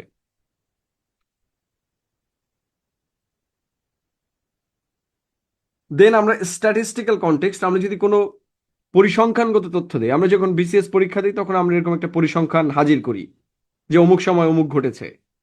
এই পরিসংখ্যানের যে ব্যাখ্যা, সেই ব্যাখ্যা দেওয়ার জন্য আমরা প্রেজেন্ট সিম্পল টেন্স ব্যবহার করি। Economic data shows that average house hold income varies across different racial groups in the United States, where Asian households often report the highest median income. So দেখেন, যদি আপনি এই ধরনের পরিসংখ্যানকে, স্ট্যাটিস্টিক্যাল ডেটাকে আপনি যদি ব্যাখ্যা করতে চান, তাহলে সাধারণত প্রেজেন্ট সিম্পল ব্যবহার করা হয়। যদি ওই থিওরি প্রচলিত না হয় তবে তবে ওটাকে থিওরি বলা যাবে না। থিওরি তখনই থিওরি থাকে যখন এটা এখনো অ্যাপ্লিকেবল। থিওরিকে ওপিনিয়ন বলা হয় কখন? যখন এটা অ্যাপ্লিকেবল নয়। ঠিক আছে? দেন লেখক কি বলছেন তা বর্ণনা করা। এখানে ইংলিশ ডিপার্টমেন্টের কে কে আছেন? So this is very important for you. সাধারণত আমরা যখন কোনো কোশ্চেনের আনসার লিখি তখন আমরা কিভাবে আনসারটা করব? যখন আপনি অন্য কোনো লেখকের বই বা গবেষণা নিয়ে আলোচনা করবেন, তখন সেই লেখক সেই টেক্সটের ভেতরে কি কি দাবি করেছেন, ঠিক আছে, দেখেন আমরা কোন টেন্সে আমরা আনসার করব কোশ্চেনের, সেটার উত্তর এখানে দেয়া আছে। যখন আপনি অন্য কোনো লেখকের বই বা গবেষণা নিয়ে আলোচনা করবেন, তখন লেখক সেই টেক্সটের ভেতরে কি কি দাবি করেছেন বা কি ব্যাখ্যা করেছেন তা প্রেজেন্ট সিম্পলে লিখতে হয়। এটাকে বলে লিটারেরি প্রেজেন্ট। ধরেন আপনার গল্পের নায়ক, মানে ইংরেজিতে সাধারণত গল্প লেখা হয় পাস্ট সিম্পল টেন্সে। যে কোনো ধরনের গল্প, আই মিন নভেলের গল্প হতে পারে, শর্ট স্টোরিজ হতে পারে, সবগুলোর ভেতরে একটা গল্প থাকে। সো এই স্টোরিগুলা সাধারণত পাস্ট সিম্পল টেন্সে লেখা হয়। যে নায়ক এলেন, দেখা করলেন, এরকম কথা লেখা থাকে। কিন্তু আধুনিক ইংরেজিতে, আই মিন আমরা যখন কোশ্চেনে আনসার করব, তখন এটা প্রেজেন্ট সিম্পলে লিখতে হবে। কিরকম? একটু পরে আলোচনা করছি। লেখকের কাজ, ধরুন লেখক কোনো একটা বিষয়ে কথা বলেছেন, সেটা পাস্ট সিম্পল টেন্সে লেখক লিখেছেন, কিন্তু আপনাকে লেখার সময় প্রেজেন্ট সিম্পলে লিখতে হবে। আবারও বলি, কোনো লেখক কোনো বইয়ের ভেতরে কি দাবি করেছেন, সেই দাবিটাকে সবসময় প্রেজেন্ট সিম্পলে লিখতে হবে। কিসে লিখতে হবে?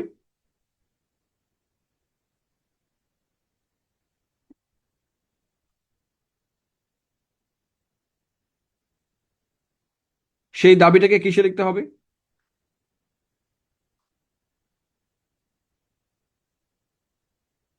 প্রেজেন্ট সিম্পলে লিখতে হবে। ঠিক আছে? সো ধরেন চমস্কি কি নিয়ে আলোচনা করছেন?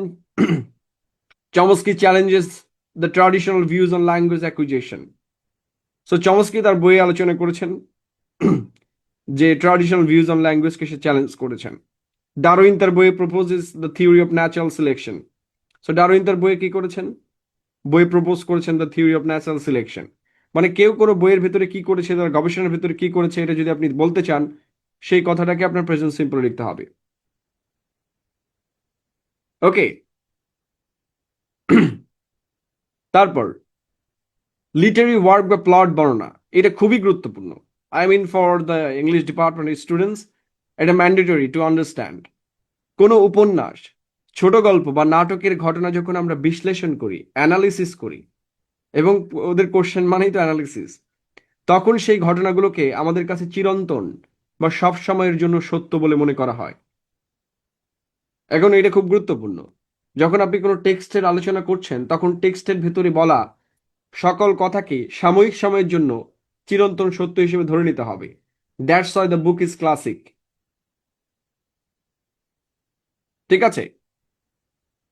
যেমন রুমি বলছে যে the wound is the place where the light enters. So বলছে যে ক্ষতই হচ্ছে সেই জায়গা যেখান দিয়ে আলো প্রবেশ করে। আলো বলতে জ্ঞান প্রবেশ করে, চিন্তা প্রবেশ করে। দুঃখই হচ্ছে সেই জায়গা যে দুঃখের পথ দিয়ে জ্ঞান আসে।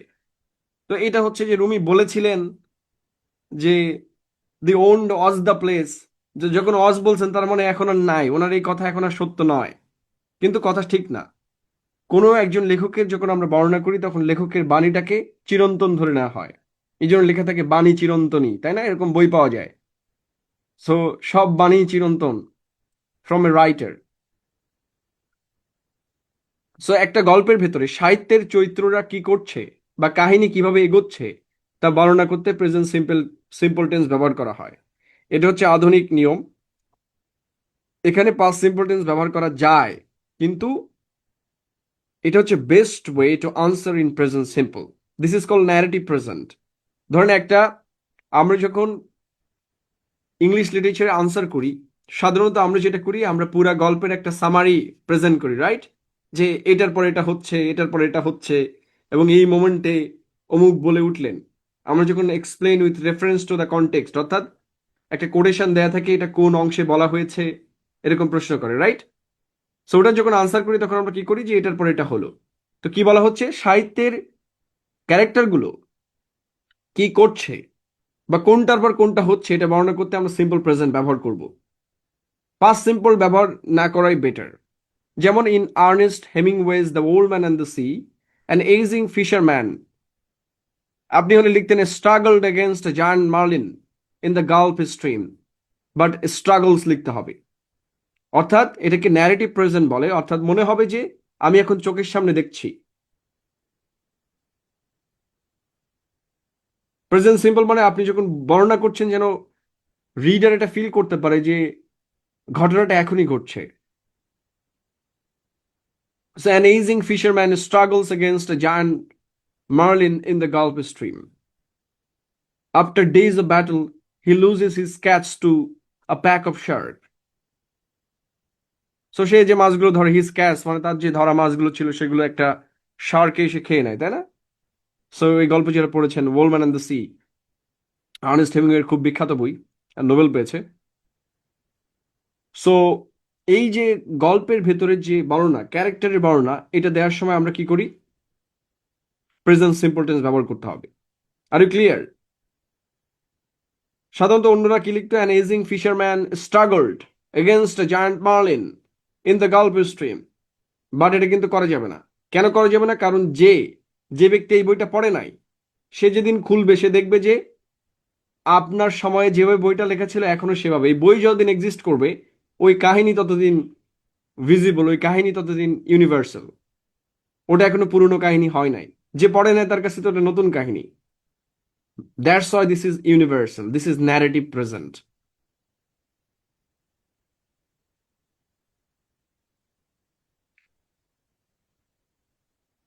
বুঝাতে পেরেছি? কোনো বই, সিনেমা বা নাটকের ভেতরে যা ঘটে সেগুলোকে চিরন্তন তথ্যের মতো বিবেচনা করা হয়। তাই গল্পের মূল ঘটনা বর্ণনা করতে আমরা প্রেজেন্ট সিম্পল টেন্স ব্যবহার করি। গল্পের প্রধান ফোকাস বা অ্যাকশনগুলোকে আমরা প্রেজেন্ট সিম্পল লিখতে পারি। তবে গল্পের ভেতরে কোনো অতীত ঘটনা বোঝাতে আমরা পাস্ট সিম্পলও ব্যবহার করতে পারি।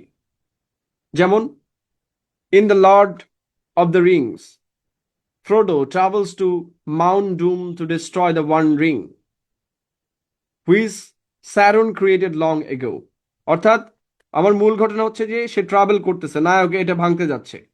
এখন কোনটা ভাঙতে যাচ্ছে? যেটা সারন বানাইছিল, অনেক আগে বানিয়েছিল। তো আমরা ব্যাকগ্রাউন্ড ইনফরমেশন হিসেবে আমরা কিন্তু পাস্ট সিম্পল টেন্স ব্যবহার করতে পারি, কিন্তু মূল মূল তথ্যের জন্য আমরা প্রেজেন্ট সিম্পল টেন্স ব্যবহার করব। রাইট, সামারি প্রেজেন্ট সিম্পল লিখতে হবে, রাইট। অবশ্য পাস্ট সিম্পলও লেখা যায়, আমি এটা বলে দিব কখন এটা আপনি চেঞ্জ করতে পারবেন। লেখা যায় মানে হচ্ছে যে দুটাই কারেক্ট। তবে আধুনিক ইংরেজিতে সবসময় বলা হয় প্রেজেন্ট সিম্পল লিখতে। And this is the correct way to answer the literature questions. Whatever, we can take a break and we'll be back after 10 minutes.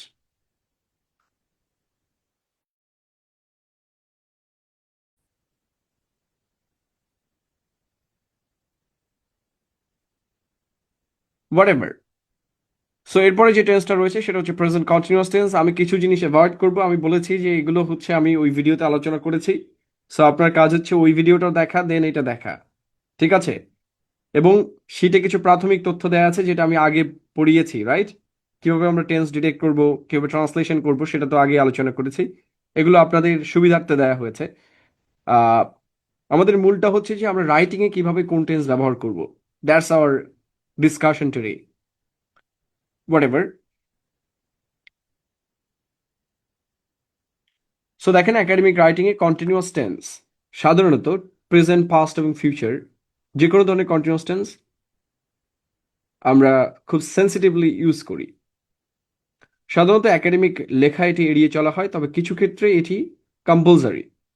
মানে সাধারণত মানে কি, বেশিরভাগ ক্ষেত্রে আমরা এটা ব্যবহার করি না, বাট কিছু জায়গাতে আমরা এটা কম্পালসারি ব্যবহার করি। সেই কম্পালসারি জায়গাটা কি? সেটা হচ্ছে এই নাম্বার খ। আইএলস রাইটিং বা সমাজবিজ্ঞান সংক্রান্ত লেখায় বর্তমানে চলা কোনো পরিবর্তন বা প্রবণতা, ট্রেন্ডস বোঝেন তো নাকি? কোনো কিছু ট্রেন্ড করছে, এই ধরনের ট্রেন্ড বা বর্তমানে ঘটে চলা মানে ধীরে ধীরে কোনো পরিবর্তন বোঝাতে আমি ওপরে ব্যবহার করেছি, এটা টেন্সের ভেতরেও আছে এক ধরনের। কোনো কিছু ধীরে ধীরে পরিবর্তন হতে শুরু করেছে, মানে একদিনে পরিবর্তিত হয় নাই। গ্রাজুয়াল চেঞ্জ,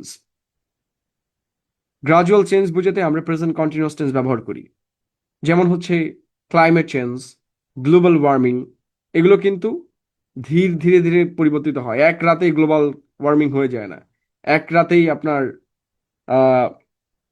ক্লাইমেট চেঞ্জ হয় না, এক রাতে ওয়েদার চেঞ্জ হইতে পারে। তাহলে ট্রেন্ড বোঝাতে আমরা সাধারণত প্রেজেন্ট কন্টিনিউয়াস টেন্স ব্যবহার করি। বর্তমানে সমাজের কোনো বিশেষ পরিবর্তন পরিবর্তন বা ঝোঁক বোঝাতে, ওই যে দেখবেন এই যে জামাত ইসলাম একটা রাজনৈতিক ইয়া বের করছে, কি যেন, কি বলে এটাকে, ভিডিও, ওই যে ইলেকশনে ব্যবহার করে। তো তারা একটা বাক্য ব্যবহার করছে যে খেলা যে চলছে কোন লেভেলে। দেখছেন এই ভিডিওটা? কেউ এখানে অনেকেই দেখবে, সাতক্ষীরার কেউ থাকলে তো সে সারাদিন দেখবে, 3 বার করে, আবার শেয়ারও দিবে। So anyone, theme song, right? So এখানে দেখবেন যে বাক্যটা, এটা হচ্ছে সামাজিক প্রবণতা বোঝাতে। What is happening, what is in trend, এটা বোঝাতে আমরা প্রেজেন্ট কন্টিনিউয়াস টেন্স ব্যবহার করি। An increasing number of students are opting for online degrees instead of traditional campus learning. So this is the trend of the society now.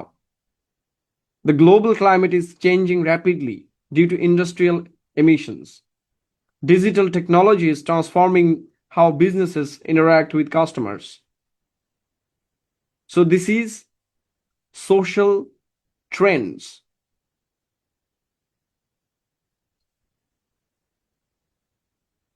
ঠিক আছে?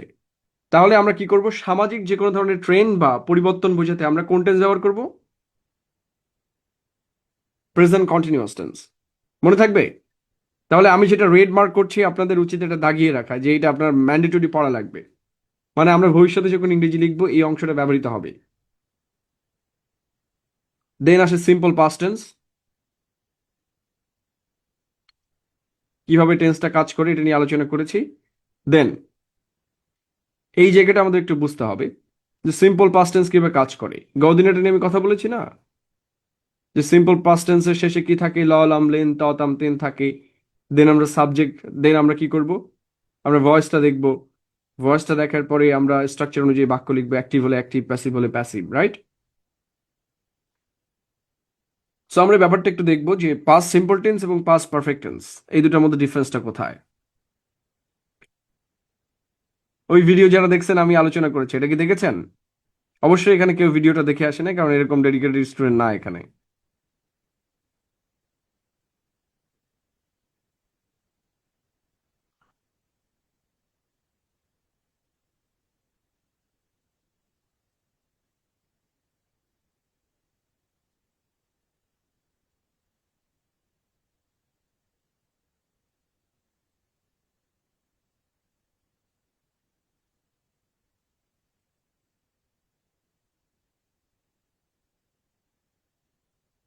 তো দেখেন আমি সেখানে গিয়েছিলাম এবং সে এসেছিল, এর ইংরেজি কি হবে? আমি সেখানে গিয়েছিলাম, এটা কোন tense?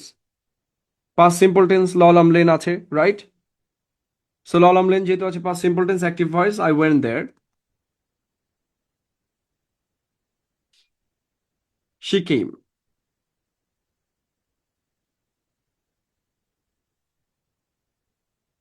Okay, I went there and she came,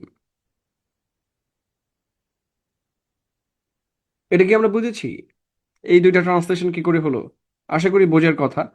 এটা হচ্ছে পাস্ট সিম্পল টেন্সের একদম সিম্পল দুইটা বাক্য। ঠিক আছে? তো আমরা যখন কথা বলি বা আমরা যখন লিখি, তখন তো আর আমরা একটা বাক্য লিখি না। একটা বাক্য লিখি আমরা, অনেকগুলো বাক্য লিখি। একটা প্যাসেজ লিখলে, একটা প্যারাগ্রাফ লিখলে, যেটাই লিখি না কেন, ফলে বাক্যকে সেপারেটলি ডিল করার কিছু নাই। বাক্য সবসময় অনেকগুলো বাক্যের মধ্যে থাকে এবং সেখান থেকে ডিল করতে হবে। সো ধরেন আমরা এই দুইটা বাক্যকে যদি একই সাথে লিখি, অর্থাৎ একটা প্যাসেজের ভেতরে লিখি, তখন আমাদেরকে বুঝিয়ে দিতে হয় কোন কাজটা আগে হয়েছে এবং কোনটা পরে হয়েছে। রাইট? যে সে আগে এসেছিল নাকি আমি আগে গিয়েছিলাম, কোনটা? এই যে কোন কাজটা আগে হয়েছে কোনটা পরে হয়েছে, এইটা বোঝানোর জন্য পাস্ট পারফেক্ট টেন্স ব্যবহার করা হয়। অর্থাৎ পাস্ট পারফেক্ট টেন্স মূলত পাস্ট সিম্পল টেন্সই, অর্থাৎ পাস্ট ইনডিফিনাইট টেন্সই পাস্ট পারফেক্ট টেন্স। কি বলেছি? যেটাই পাস্ট পারফেক্ট টেন্স ওইটাই পাস্ট সিম্পল টেন্স, কিন্তু ডিফারেন্সটা কোথায়? ডিফারেন্সটা হচ্ছে যদি পাশাপাশি দুটি পাস্ট সিম্পল টেন্স থাকে, তাহলে it is your duty to let people know যে কোন কাজটা আগে হয়েছে। অর্থাৎ আপনার কাজ হচ্ছে যে, ধরেন আই ওয়েন্ট দেয়ার এবং শি কেম, এর মধ্যে কোন কাজটা আগে হয়েছে সেটা জনগণকে জানিয়ে দেয়। কারণ এটা তো আর ভিডিও নয়, এটা তো ব্লগ নয় যে আপনি রেকর্ড করছেন কোনটা আগে হয়েছে কোনটা পরে হয়েছে, বা এটা সিনেমা নয়, রাইট? সিনেমা হলে তো আমরা বুঝতেই পারতাম কোনটা আগে কোনটা পরে, সেখানে তো আর ভিডিও করে দেয়া আছে, যেটা সিকোয়েন্সে আগে সেটা আগে দেয়া আছে। কিন্তু লেখার ক্ষেত্রে তো আর কোনটা আগে কোনটা পরে এটা বোঝানোর ওয়ে হচ্ছে টেন্স ব্যবহার করা। ওকে, তাহলে দুটি পাস্ট সিম্পল টেন্সের কাজ থাকবে এবং একটি কাজ আগে হবে। যে কাজটি আগে হবে সেটি পাস্ট পারফেক্ট টেন্স। তাহলে আমার এখানে বাক্য আছে কয়টা? দুইটি পাস্ট সিম্পল টেন্স আছে না? এবং দুটি পাস্ট সিম্পল টেন্স থাকলে আমাকে যখন একটি কাজ আগে হবে আমাকে দেখাতে হবে কোন কাজটি আগে হয়েছে। যে কাজটি আগে হবে সেটি পাস্ট পারফেক্ট টেন্সে হবে। অর্থাৎ ধরেন একটা আপনি নাটক পড়ছেন, ইংরেজিতে নাটক হয় প্লে। সো প্লেতে তো আর স্টেজ থাকে না, মানে এটা তো ভিডিও নয়, এটা টেক্সট। সো টেক্সটে তো লেখক বলে দিবেন যে কোনটা আগে হচ্ছে কোনটা পরে হচ্ছে। তো স্টেজের কথা ধরেন আমরা যদি চিন্তা করি যে নায়িকা এলো এবং নায়ক চলে গেল, তা আমরা ধরে নিলাম যে নায়িকা আগে এসেছে এবং নায়ক পরে এসেছে, ঠিক আছে? তাহলে দুইটা পাস্ট সিম্পল টেন্সের বাক্য থাকলে যে কাজটা আগে হবে সেটা কি হবে সবসময়?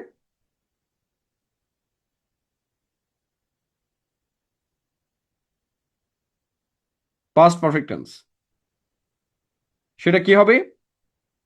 Past perfect tense. সেখানে বিফোর আফটার থাকুক বা না থাকুক, মানে before after is not mandatory at all.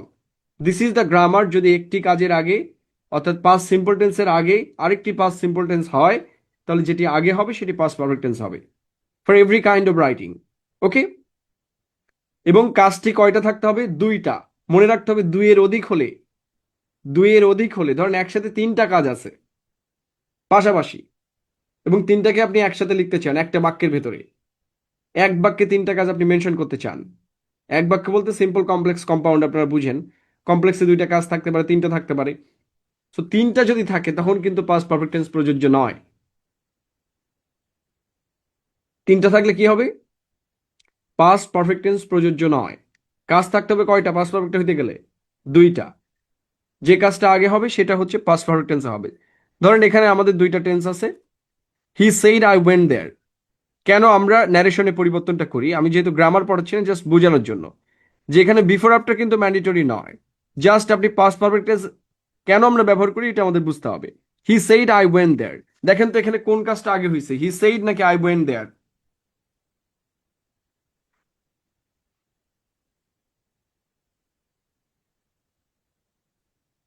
I went there না, আগে আমি গিয়েছি দেন আমি বলছি। এখন আমরা যদি এই দুইটাকে একসাথে লিখতে চাই, তাহলে আমাদের যে কাজটা আগে হয়েছে নিয়মটা কি? সেটাকে পাস্ট পারফেক্ট টেন্সে লেখা। He said that he had gone there. বুঝাতে পেরেছি কেন আমরা ন্যারেশন চেঞ্জটা করি? কারণ হচ্ছে দুইটা পাশাপাশি পাস্ট সিম্পল টেন্সকে যদি আমরা একসাথে লিখি, তাহলে যেটা আগে হয়েছে সেটা ম্যান্ডেটরি মানে কম্পালসারি আমাকে পাস্ট পারফেক্ট টেন্সে লিখতে হবে। এটা নট নেসেসারিলি আপনার বিফোর আফটার থাকতে হবে।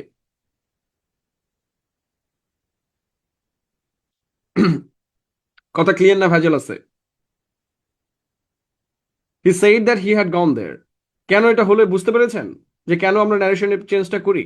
কারণ দুইটা পাশাপাশি পাস্ট সিম্পল টেন্স থাকলে যেটা আগে হয় ওইটা বোঝানোর জন্য যে ভাই এটা আগে হয়েছে এটা পরে হয়েছে, এই জন্য আমরা পাস্ট পারফেক্ট টেন্স ব্যবহার করি। আমরা অনেকে এটা বিরাট কঠিন কিছু মনে করি, কইরা আমরা ভুল টুল করে বসে থাকি।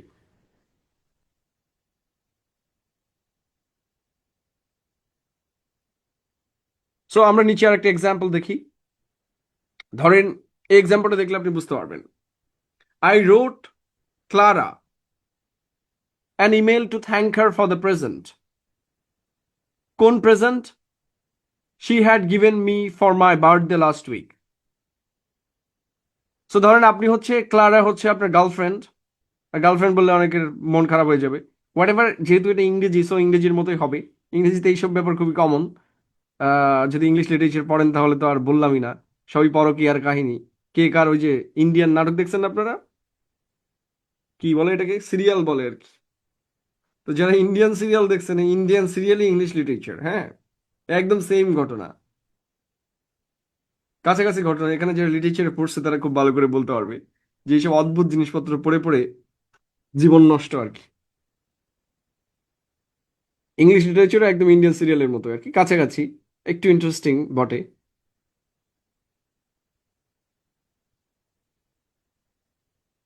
ওকে, সো দেখেন, I wrote Clara an email to thank her for the present that she ধরেন gave me for my birthday. তো বলেন তো আমি আগে চিঠি লিখছি নাকি আগে আমি উপহার পেয়েছি, কোনটা? ধরেন I wrote Clara an email, এই একই বাক্যের ভেতরে আরেকটা ভার্ব আছে। তো আমি আগে গিফট পেয়েছি নাকি আমি আগে চিঠি লিখছি? উপহার আগে পেয়েছি, রাইট? সো দেখেন, উপহারটাকে আমরা কোন টেন্সে লিখেছি? She had given me for my birthday. তাহলে আমি প্রেজেন্ট আগে পেয়েছি। After that I am writing an email, so I wrote Clara an email to thank her for the present. কোন present? That she had given me, মানে এই চিঠি লেখার আগে আমি একটা প্রেজেন্ট পেয়েছি। আর ক্লিয়ার? তাহলে এখানে বিফোর আফটার আছে নাকি? বিফোর আফটার ওটা হচ্ছে গরিবদের জন্য আর কি, মানে রিয়েলিটিতে বিফোর আফটার ব্যবহারই হয় না যখন পাস্ট পারফেক্ট টেন্স ব্যবহার করা হয়। চাইলে করা যায়, আই মিন, বাট নর্মালি সাধারণত লিটারেচারের ক্ষেত্রে এই ধরনের থাকেই না। বিফোর আফটার যদি থাকে তাহলে তো আর পাস্ট পারফেক্ট টেন্স লেখার দরকার নেই। ওকে, এরপরের লাইনটা খুব interesting. But as soon as I press the send button I realize that I made a mistake and had sent it to her sister. দেখেন, তারপর আমি কি করলাম? লিখলাম, লেখার পর I press the send button. কি করলাম? সেন্ড বাটনে ক্লিক করলাম। Then I realize that, that অবশ্যই এখানে কনজাংশন হিসেবে ব্যবহৃত হয়েছে, রিলেটিভ প্রোনাউন হিসেবে। হুইজ প্রেজেন্ট, দ্যাট প্রেজেন্ট, আমি হুইজ ব্যবহার করতে পারি, একই জিনিস। I realize that I had made a mistake and had sent it to her sister. খুব ভালো করে দেখেন, আমি প্রেস বাটন ক্লিক করছি, করার পরে আমার খেয়াল হলো যে ভাই আমি একটা ভুল করছি, এবং এই থ্যাংক ইউ লেটার চলে গেছে, মানে ধরেন প্রেমপত্র চলে গেছে sent it to her sister. একটা বিপদ তো ঘটায় ফেলছি, তার বোনের কাছে পড়ায় দিছি। বাকিটা ইতিহাস নাকি? কিন্তু দেখেন, আই রিয়ালাইজ এবং আই মিস, ধরেন আই মেড এ মিস্টেক, আমি হ্যাড ব্যবহার করি নাই। So I realise and I made a mistake. একটু খেয়াল করেন, আমি যখন বুঝেছি তার আগে ভুলটা হয়ে গেছে না? আগে বুঝেছি নাকি আগে ভুল হয়েছে?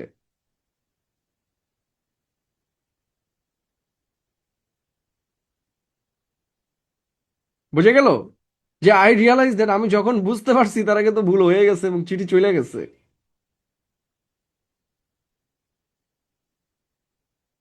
আমার ভুল হয়েছে, আমাকে ক্ষমা করে দেন নাকি? I realize that I had made a mistake and had sent it to her sister, মানে already have send it. Then আমার মনে হইলো যে ভাই আমি কট খাই গেছি। I realise. সো দেখেন, এটা হচ্ছে পাস্ট সিম্পল টেন্সে যে কাজটা আছে এটার আগে এই কাজটা হয়েছে। Are you clear? তাহলে আমরা পাস্ট পারফেক্ট টেন্স কখন ব্যবহার করব? পাশাপাশি দুইটা যদি পাস্ট সিম্পল টেন্স আমরা একসাথে লিখি, একটা বাক্যের ভেতরে লিখি, তাহলে যে কাজটি আগে হবে সেটি সবসময় পাস্ট পারফেক্ট টেন্সে হবে, অলওয়েজ। Am I clear? সেখানে বিফোর আফটার ম্যান্ডেটরি নয়। Look at this, when we got home last night we found that, আমরা বাড়ি গেলাম এবং আমরা দেখলাম, কি দেখলাম? somebody had broken into the flat. broken into মানে দরজা ভেঙে প্রবেশ করা বা কোথা দিয়ে প্রবেশ করা। তো দেখেন, আমরা যখন বুঝতে পারছি তার আগে ঘটনা ঘটে গেছে না? উই ফাউন্ড দ্যাট, অর্থাৎ আমরা যখন ফাউন্ড করছি তার আগেই তো ঘটনা ঘটে গেছে। somebody had broken into the flat মানে ও তো পালায় গেছে, যে কাজকর্ম শেষ করিয়া সে তো চলে গেছে। তার মানে হচ্ছে ফাউন্ডের আগে কিন্তু এই ব্রোকেন কাজটা ঘটছে। দ্যাটস ওয়াই আমরা পাস্ট পারফেক্ট টেন্স ব্যবহার করেছি। এখন এখানে আমি একটা কথা একটু আগে বলেছিলাম যেটা নিয়ে এত সময় আলোচনা করছি। আপনারা কিন্তু অবশ্যই, আমি পাস্ট পারফেক্ট টেন্স নিয়ে ডিটেল আলোচনা করেছি, যে ভিডিওটা আপলোড করেছি ওটাতে, ওটা অবশ্যই দেখবেন, দেন এটা দেখবেন। অর্থাৎ আপনারা দুইটা ভিডিওই দেখবেন, ইট উইল হেল্প ইউ, অনেক কিছু শিখতে পারবেন। হোয়াট এভার, আমরা যেটা নিয়ে আলোচনা করছিলাম যে দুইটা পাস্ট সিম্পল টেন্সের কাজ যদি থাকে তাহলেই একমাত্র পাস্ট পারফেক্ট টেন্স প্রযোজ্য। হোয়াট ইফ তিনটা কাজ চলে আসলো, তাহলে আমরা কি করব? আপনারাই বলেন যে কি করব। সেটাই দেয়া আছে, যে পড়ছে সে বলতে পারবে। তিনটা কাজ চলে আসলে কি হবে?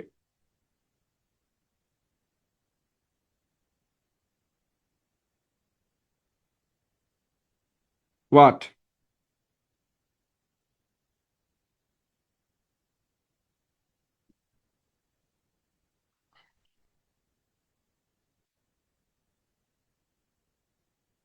তখন সেটা আর পাস্ট পারফেক্ট টেন্সে হবে না।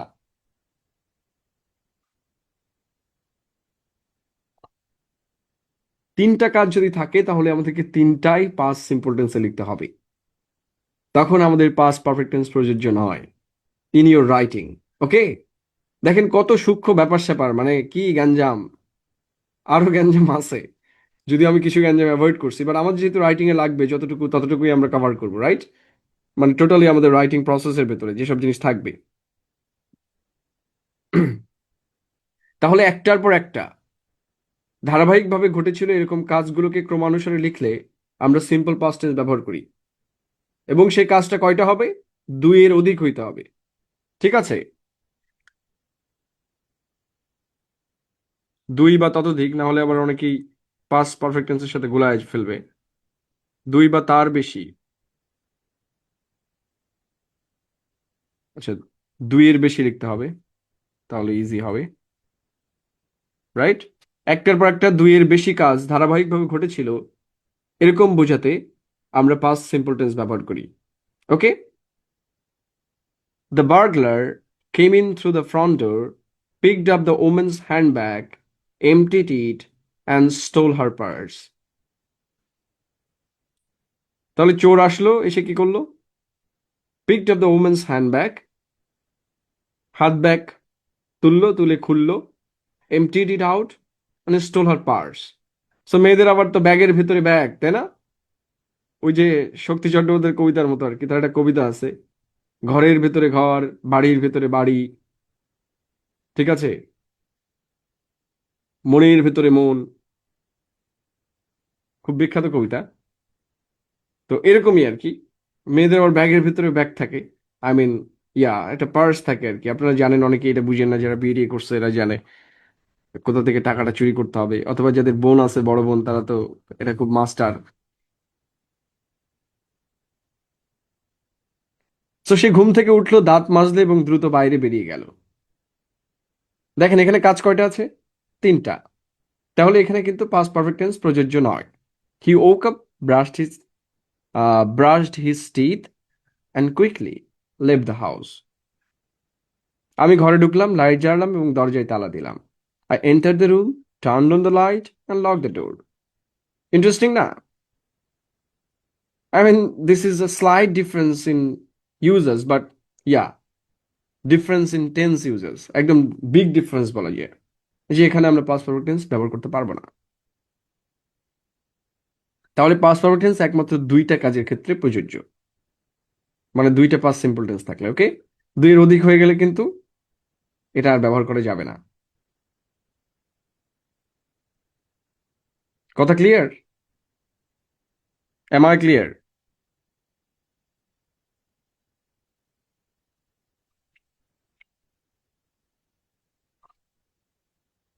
সো একাডেমিক রাইটিং এ আমরা পাস্ট সিম্পল টেন্স কোথায় ব্যবহার করি, এখানে কয়েকটা দেয়া আছে রিসার্চের ক্ষেত্রে।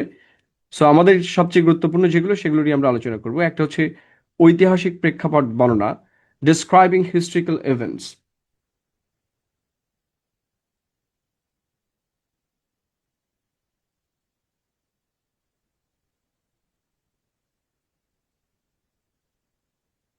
এটার জন্য বিয়ের দরকার নাই, কিন্তু লিখছে এটার জন্য বায়ার দরকার নাই, মা থাকলেই বোঝা যায়। বার যাই হোক, আমি এই বাংলা পড়তে পারছি না, please write in Bangla.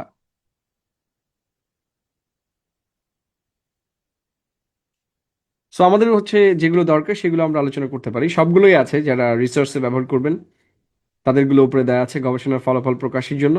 But আমাদের যেটা দরকার সেটা হচ্ছে ঐতিহাসিক প্রেক্ষাপট বর্ণনা, বা ডিসক্রাইবিং হিস্ট্রিক্যাল ইভেন্টস। অতীতের কোনো বিখ্যাত ব্যক্তি বা ঐতিহাসিক ঘটনা যা স্পেসিফিক টাইমে বা একটা নির্দিষ্ট সময় ঘটেছিল তা বর্ণনা করতেই টেন্স ব্যবহৃত হয়। সো অতীতের যে কোনো ঘটনা আমরা যদি বর্ণনা করি, ঐতিহাসিক ঘটনা, তাহলে সেটা সবসময় পাস্ট সিম্পল টেন্সে লিখতে হবে। Okay. Nelson Mandela led the movement against apartheid in South Africa. The Industrial Revolution transformed global manufacturing in the 18th century. So আমি যদি অতীতের কোনো একটা হিস্ট্রিক্যাল ইভেন্ট বর্ণনা করি, like 1971, 1952, 2024, already it is past. So past event, historical events যদি আমরা বর্ণনা করি, তাহলে সেটা হচ্ছে সবসময় পাস্ট সিম্পল টেন্সে লিখতে হবে। ওকে। আমি যেটা রেড মার্ক করেছি এটা হচ্ছে ইট is mandatory for your future writing, মানে যেটা আমরা আগে কিছুদিন পরে করব, সেসব জায়গাতে এটা বারবার আসবে। অতীতের সময় নির্দেশক শব্দের পরে, এটা অলরেডি দেয়া আছে উপরে, যে এটা বেসিক টেন্স। এই ইংরেজিতে যদি এই শব্দগুলো থাকে তাহলে আমরা পাস্ট সিম্পল টেন্স ব্যবহার করি, লাইক এগো, লং এগো। বা কোনো সাল যদি থাকে, যে সালগুলো আমরা অতিক্রম করেছি, যেমন আগে ছিল 2010, তো 2010 সাল আমরা অনেকেই পার করে এসেছি জীবনে, তাই না? হাতে লিখে এসেছি, অর্থাৎ আমরা স্কুলে লিখতাম আজকে তারিখ 1/1/2010। আর এখন আমরা কোন সালে আছি? আই মিন, কত বছর বয়স হয়ে গেল, বুড়া হয়ে গেলাম। সো অতিবাহিত যে কোনো বছর, সেটা পাস্ট সিম্পল টেন্সে লিখতে হবে। অ্যান্ড এসে রাইটিং এ তুলনা বুঝাতে,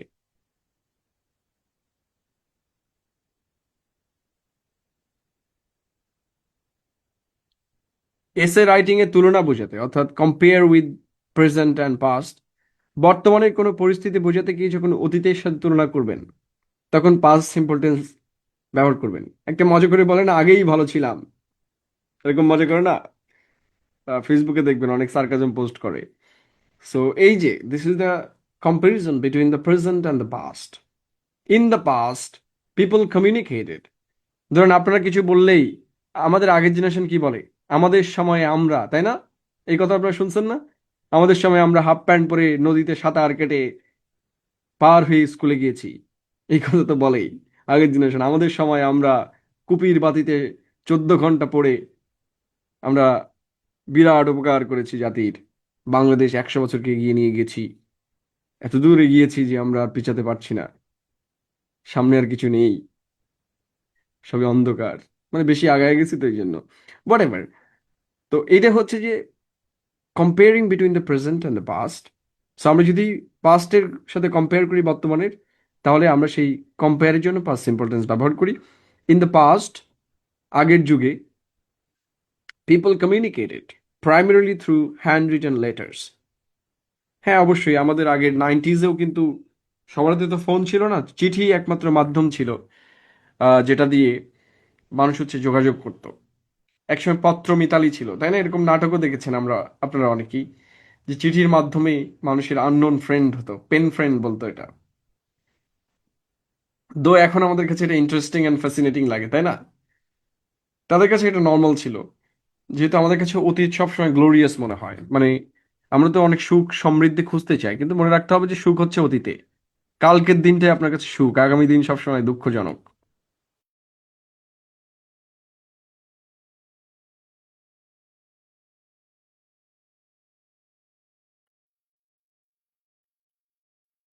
দেন আছে পাস্ট প্রোগ্রেসিভ টেন্স। এটা নিয়ে আমরা একটু আগেই আলোচনা করলাম যে পাস্ট প্রোগ্রেসিভ, যে কোনো প্রোগ্রেসিভ টেন্স আমরা রাইটিং খুব কম ব্যবহার করি, শুধুমাত্র ট্রেন্ড ব্যবহার করার জন্য এটা ব্যবহার করি। এবং এটার আরও কিছু ব্যবহার রয়েছে, সেটা হচ্ছে আমরা পূর্ববর্তী যে ভিডিওটা দিয়েছি সেখানে আলোচনা করেছি। আপনাদের কাজ হচ্ছে এখানে যে ট্রান্সলেশনগুলো দেয়া আছে এবং ABC যে দেয়া আছে, এগুলো প্র্যাকটিস করা, এগুলোর উত্তরও নিচে দেয়া আছে। যেহেতু আমরা রাইটিং অংশ থেকেই একমাত্র হোমওয়ার্ক শুরু করব, যেহেতু ওইটা অ্যাসাসমেন্টের জন্য আমরা ব্যবহার করব, তখন আপনাদের টেন্স ভুল হলে আমরা আবার শিটে ফিরে আসব যে এই জায়গাতে আপনার দেখা উচিত। সো দেখেন, একটা জায়গাতে অবশ্যই আলোচনা করতে হবে। সাধারণত ধরেন একটা বাক্য আমরা লিখলাম যে ইয়েস্টারডে, আমরা ইয়েস্টারডে থাকলে কোন টেন্স ব্যবহার করি?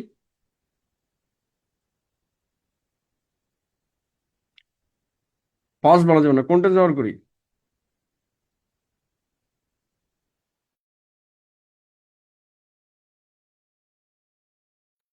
পাস্ট সিম্পল ব্যবহার করি, রাইট? কিন্তু এখানে দেখেন তো কি ব্যবহার করছে,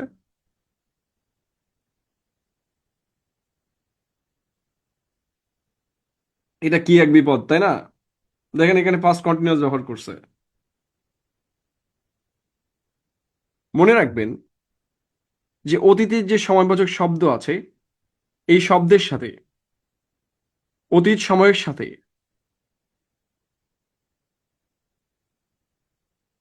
অতীত সময়ের সাথে যদি বিশেষ মুহূর্ত,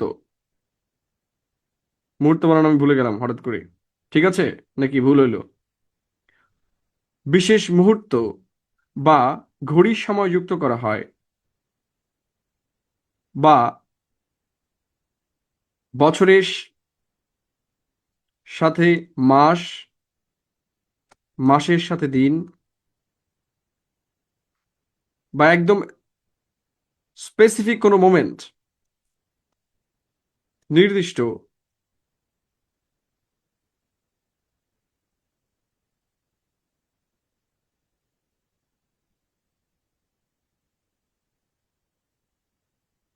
মুহূর্ত বানান কি আমি ভুল করেছি, রাইট?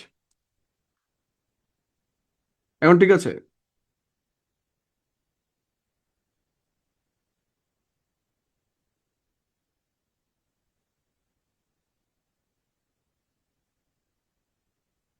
আগেই ঠিক ছিল, এই যে আগেই ভালো ছিলাম, আমার চলে আসছে। ওকে,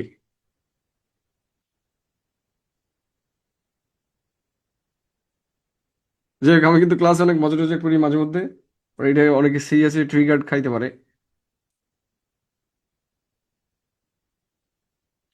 তো অতীত সময়ের সাথে যদি বিশেষ মুহূর্ত বা ঘড়ির সময় বা বছরের সাথে মাস, মাসের সাথে দিন, বা একদম নির্দিষ্ট সময় উল্লেখ থাকে, তাহলে আমরা পাস্ট কন্টিনিউয়াস টেন্স ব্যবহার করি। ধরেন আমি যদি বলি যে গতকাল, তাহলে এটা একটা পূর্ণাঙ্গ সময়। কিন্তু যদি বলি যে গতকাল রাত 8টায় তুমি কি করেছিলে, এটা বলি নাকি কি করতেছিলে এটা বলি? ধরেন বাংলা ভাষায় বললাম, তুমি গতকাল রাত 8টায় কি করতেছিলে তখন? ধরেন আমি দোকানে দাঁড়িয়েছিলাম, তাই না? অর্থাৎ আমরা যদি অতীত সময়ের সাথে একটা করে একটা করে পার্টিকুলার মোমেন্ট যুক্ত করি, তাহলে ওটা পাস্ট কন্টিনিউয়াস টেন্স হয়ে যায়। যেমন গতকাল রাত 8টার সময় আমি পড়ছিলাম, তুমি যখন কল দিয়েছিলে আমি তখন পড়ছিলাম, এরকম বলি না আমি? তার মানে ওই পার্টিকুলার মোমেন্টে আমার কাজটা চলমান ছিল। তাহলে অতীত সময়ের সাথে যদি ঘড়ির সময় বা বিশেষ মুহূর্ত যুক্ত করা হয়, no, I was reading book yesterday, এটা কারেক্ট নয়। যদি থাকে এরকম, আই ওয়াজ, ধরেন I read a book at 8 p.m. Yesterday. এইবার দেখেন আমরা ইয়েস্টারের সাথে কি যুক্ত করেছি? একটা টাইম যুক্ত করেছি, রাইট? করেছি না? ইয়েস্টারে থাকলে আমার রেড হতো, কিন্তু যখনই আমরা 8 p.m. যুক্ত করেছি, তখন ওই 8 p.m. আমার রিডিং কাজটা কি ছিল? অনগোয়িং ছিল। অর্থাৎ যখন আমরা ইয়েস্টারের সাথে একটা পার্টিকুলার ঘড়ির সময় যুক্ত করেছি, তখনই এটা পাস্ট কন্টিনিউয়াস টেন্স হয়ে গেছে। ইটস ভেরি ইন্টারেস্টিং যে 2001 সালের অমুক সময়ে, বা 2001 সালে তো আমরা অনেকেই জন্মাই নাই, এখানে অনেকেই আছে হয়তো, 2010 সালের সকাল, সরি 2010 সালের জানুয়ারি মাসের 1 তারিখ সকাল 10টার সময় কবি, এখানে কে কবি হইতে পারে? এই যে বিশাল কুমার ঘোষ হাঁটাহাঁটি করছিলেন, ঠিক আছে? মানে ওই মোমেন্টে তার এই কাজটা চলমান ছিল। এই জন্য এটাকে আপনার কি করতে হবে? এটাকে পাস্ট কন্টিনিউয়াস টেন্সে লিখতে হবে। আই ওয়াজ রিডিং আ বুক। একটু কেমন লাগছে না এটা? কেমন কেমন লাগছে? আরে কি হলো এটা? So I was reading a book at 8 p.m. Yesterday. শুধু ইয়েস্টারডে থাকলে রেড হবে, আই মিন পাস্ট সিম্পল টেন্সে হবে। কিন্তু যখনই আমরা একটা স্পেসিফিক মোমেন্ট মেনশন করেছি, তখন এটা কি হয়ে গেছে? Past continuous tense. আপনাদের একটা বইয়ে একটা গল্প ছিল দি লানসন। তো এই লানসন গল্পে এটার এক্সাম্পল আছে। আপনার গল্পটা পড়লে দেখবেন ওখানে একটা লেখা আছে যে গত বছর বা অমুক সালে আমি এখানে বাস করছিলাম। I was living here, not I lived here. So specific টাইমটা এখানে ইম্পর্টেন্ট। যদি পাস্ট টাইমের সাথে একটা স্পেসিফিক মোমেন্ট থাকে, তাহলে সেখন পাস্ট কন্টিনিউয়াস টেন্স লিখতে হবে।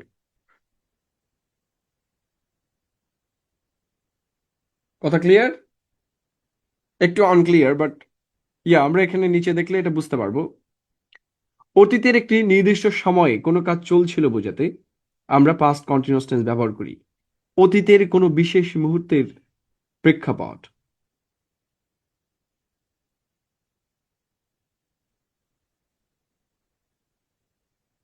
So I was in a meeting at 8 p.m. স্টার্টে। যেহেতু বি ভার্বের কন্টিনিউয়াস টেন্স হয় না, সাধারণত বি ভার্বকে কন্টিনিউয়াস টেন্স করা হয় না, এই জন্য পাস্ট সিম্পল লিখতে হবে, but it is also past continuous tense যদি আপনি অন্য কোনো ভার্ব ব্যবহার করতেন বি ভার্ব ছাড়া।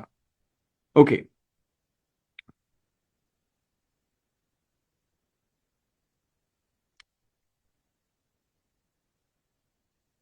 হ্যাঁ, এটা হচ্ছে হিস্ট্রিক্যাল এভিডেন্স। 2010 সালের 15ই জানুয়ারি সকাল 8টা 13 মিনিটে তিনি ইন্তেকাল করিয়াছিলেন।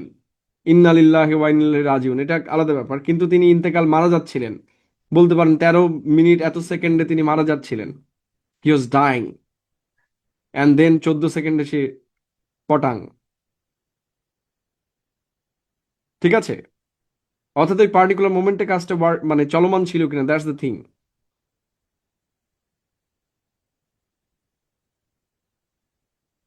So during the 19th century, many laborers were migrating to urban areas because industrialization was offering new job opportunities.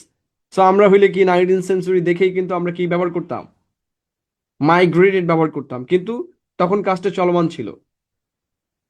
অর্থাৎ অতীতের একটা স্পেসিফিক টাইমে কোনো একটা কাজ হচ্ছিল, মানে ইট ওয়াজ দ্য ট্রেন্ড দেন। ঠিক আছে, ইট ইজ ট্রেন্ড নাও, এটা বুঝাতে আমরা কি ব্যবহার করি? প্রেজেন্ট প্রোগ্রেসিভ, অর্থাৎ present continuous. It is happening here and there, right? এখনো people are migrating to western countries, to first world countries, because for a safer life, একটা শান্তিপূর্ণ জীবন, a peaceful life. Sometimes obviously যাদের দেশে ভালো income আছে তারা বিদেশে কি করবে? নিজের দেশে থাকার চেয়ে তো শান্তি নাই। কিন্তু দেশে যখন দেখা যায় সিকিউরিটি কনসার্ন, তখন people are living a lot. So this is a trend. But এখন তো এই ট্রেন্ড আর নাই। লেবারার্সরা আবার মার্কেটিং টু আরবান এরিয়াস এখনো আছে হয়তো। সো অতীতের কোনো একটা বড় ঘটনা বা পরিস্থিতির প্রেক্ষাপট বর্ণনা করতে আমরা সাধারণত ওই সময় কাজটা চলমান ছিল এরকম বোঝাতে আমরা পাস্ট কন্টিনিউয়াস টেন্স ব্যবহার করি। And this is obviously advance level English. অর্থাৎ আমরা যে গ্রামারের অ্যাডভান্স বলি, ওই অ্যাডভান্সটাই হচ্ছে এটা, যে to know how to use it. আপনারা দেখবেন, আপনারা যেটা পত্রিকা পড়েন এরকম, বা যারা ইউনিভার্সিটিতে পড়েন তাদের এরকম প্রচুর লেখা আছে যেখানে এই টেন্স ব্যবহার করা হয়েছে, এবং এটা খুবই ইন্টারেস্টিংলি ব্যবহার করা হয়। দ্যাটস ওয়াই এটা এখানে মেনশন করা হয়েছে। একমাত্র জায়গা যেখানে এটা ম্যান্ডেটরি ব্যবহার করা হয়, আর অন্য সব ক্ষেত্রে এটা কম ব্যবহার করা হয়। আপনারা রিডিং পড়লেই বুঝতে পারবেন। জাস্ট আমি এক্সাম্পলটা দিয়েছি। দেন প্রেজেন্ট পারফেক্ট টেন্স। অতীতে একাধিকবার ঘটেছে এমন কাজ নির্দেশ করতে আমরা প্রেজেন্ট পারফেক্ট টেন্স ব্যবহার করি। একাধিকবার, এটা বুঝতে হবে। কোনো কাজ একের অধিকবার ঘটেছে এরকম বুঝাতে আমরা কি ব্যবহার করি? কোনো কাজ একের অধিকবার ঘটেছে, সাধারণত আমরা পাস্ট সিম্পল টেন্স ব্যবহার করার কথা। দেখেন, একটা মানে হালকা হালকা মিনিং চেঞ্জ, আবার টেন্স চেঞ্জ। অতীতে অর্থাৎ পাস্টে, পাস্টে হইলে পাস্ট সিম্পল টেন্স হওয়ার কথা, কিন্তু ঘটনা ঘটছে প্রেজেন্ট সিম্পলে। অতীতে কোনো কাজ প্রথমবার ঘটেছে বা একাধিকবার ঘটেছে বা একবারও ঘটেনি এরকম অর্থে আমরা প্রেজেন্ট পারফেক্ট টেন্স ব্যবহার করি।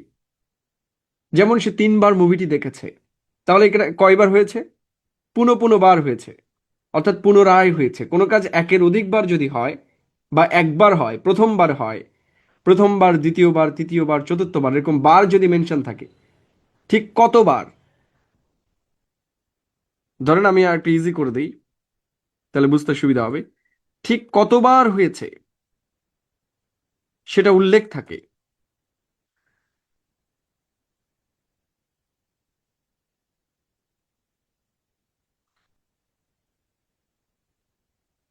তাহলে প্রেজেন্ট পারফেক্ট টেন্স হবে। আর যদি না থাকে তাহলে পাস্ট সিম্পল। ধরুন আমি মুভিটি দেখেছি, তাহলে I have seen the movie. অনেকেই বলবে যে মুভির সাথে তো ওয়াচ ব্যবহার করা হয়, মুভির সাথে সিনও ব্যবহার করা যায়, হোয়াট এভার। এটা কেমব্রিজের বই থেকে এক্সাম্পল নেওয়া হয়েছে, সুতরাং ভুল হওয়ার কোনো চান্স নেই, অবভিয়াসলি। ওকে, সো ধরেন George has seen this movie 3 Times. তাহলে কতবার? 3 বার। আমি 3 দিন তোর বাড়িতে গেলাম, দেখা পাইলাম না, so 3 times. Okay, he has been to California twice, 2 বার। তাহলে যদি একবার হয় তাহলে কি হবে? সেম। কোথাও যদি লেখা থাকে ইট is the first time, it is the second time, এটা কিন্তু বিসিএস এ পড়ছে একবার। So it is the first time যদি থাকে তাহলে প্রেজেন্ট পারফেক্ট টেন্স হবে। এখন বলেন তো, যদি ইট ইজ দ্য ফার্স্ট টাইম না থাকে, ইট ওয়াজ দ্য ফার্স্ট টাইম হয়, তাহলে কি বসবে? এখানে ইজটা আমি রেড মার্ক করেছি। ইজের জায়গায় যদি ওয়াজ থাকতো তাহলে কি হতো? পাস্ট পারফেক্ট টেন্স হতো, ঠিক আছে? রাইট, একটু বুদ্ধি খাটাইতে হবে। সবসময় তো আর রুল সব জায়গায় লেখা থাকবে না, right? So it is the first time মানে এটা প্রথমবার সে এই কাজটা করলো। সো ডন ইজ হয়ে যাবে জন।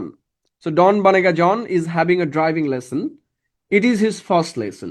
তাহলে কোনো কাজ যদি প্রথমবারের মতো করা হয় সেক্ষেত্রে আমরা প্রেজেন্ট পারফেক্ট টেন্স ব্যবহার করি। So it is the first time he has driven a car. এখন আমরা ফার্স্ট টাইমের জায়গায় যদি সেকেন্ড টাইম লিখি, it is the second time, same. It is the third time, same. It is the fourth time, same. It is the fifth time, same.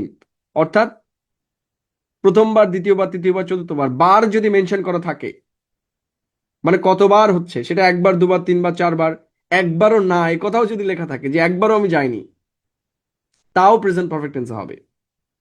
বুঝতে পেরেছি? এটা কিন্তু রাইটিং এর পার্ট, আমি সেইটুকুই পড়াচ্ছি যেটা রাইটিং আপনার কাজে লাগবে।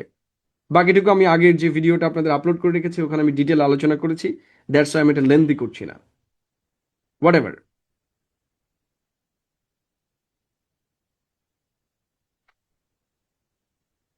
সো বিন এবং গনের মধ্যে ডিফারেন্স একটু আগে আমি ব্যবহার করলাম, I have never been to California, I have never been to Dhaka, I have never been to Noakhali. এখানে নোয়াখালী যান নাই কে কে?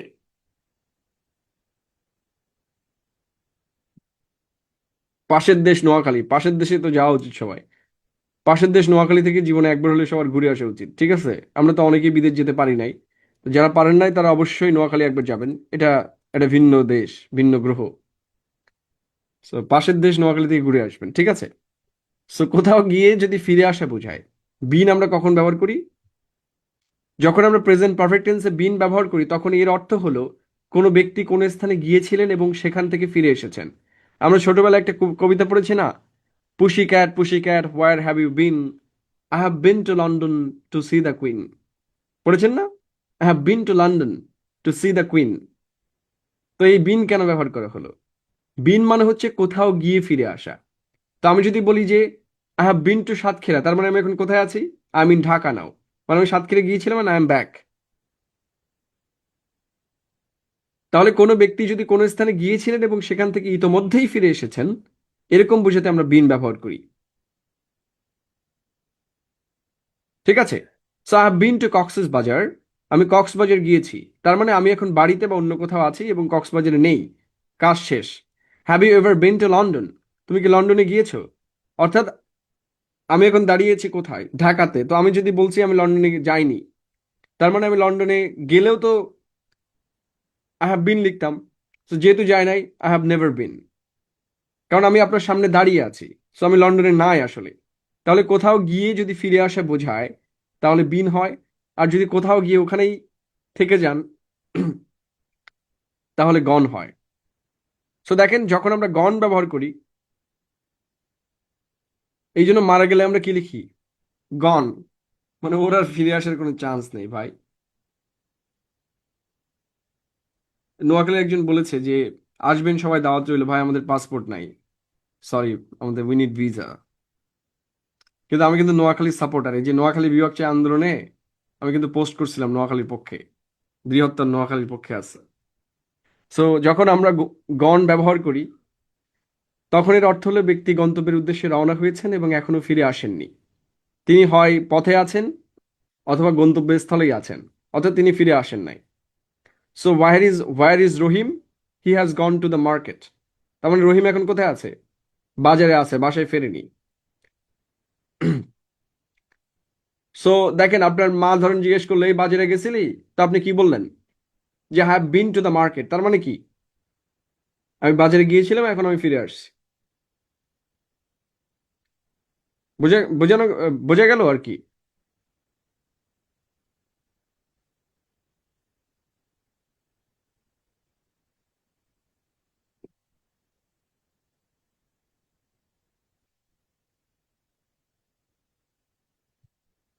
ওকে, দ্যাটস অল ফর টুডে। আপনাদের এখন কাজ হচ্ছে এইটা পুরোটা পড়ে আসা অ্যান্ড ওই ভিডিওটা দেখা।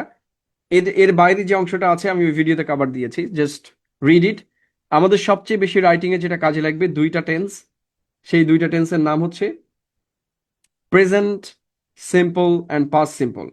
সো অবশ্যই এই দুই টেন্সের যে ইউজার্স রয়েছে ফর একাডেমিক রাইটিং, সেটা অবশ্যই অবশ্যই আপনাকে পড়তেই হবে। মানে এটার কোনো অল্টারনেটিভ নাই।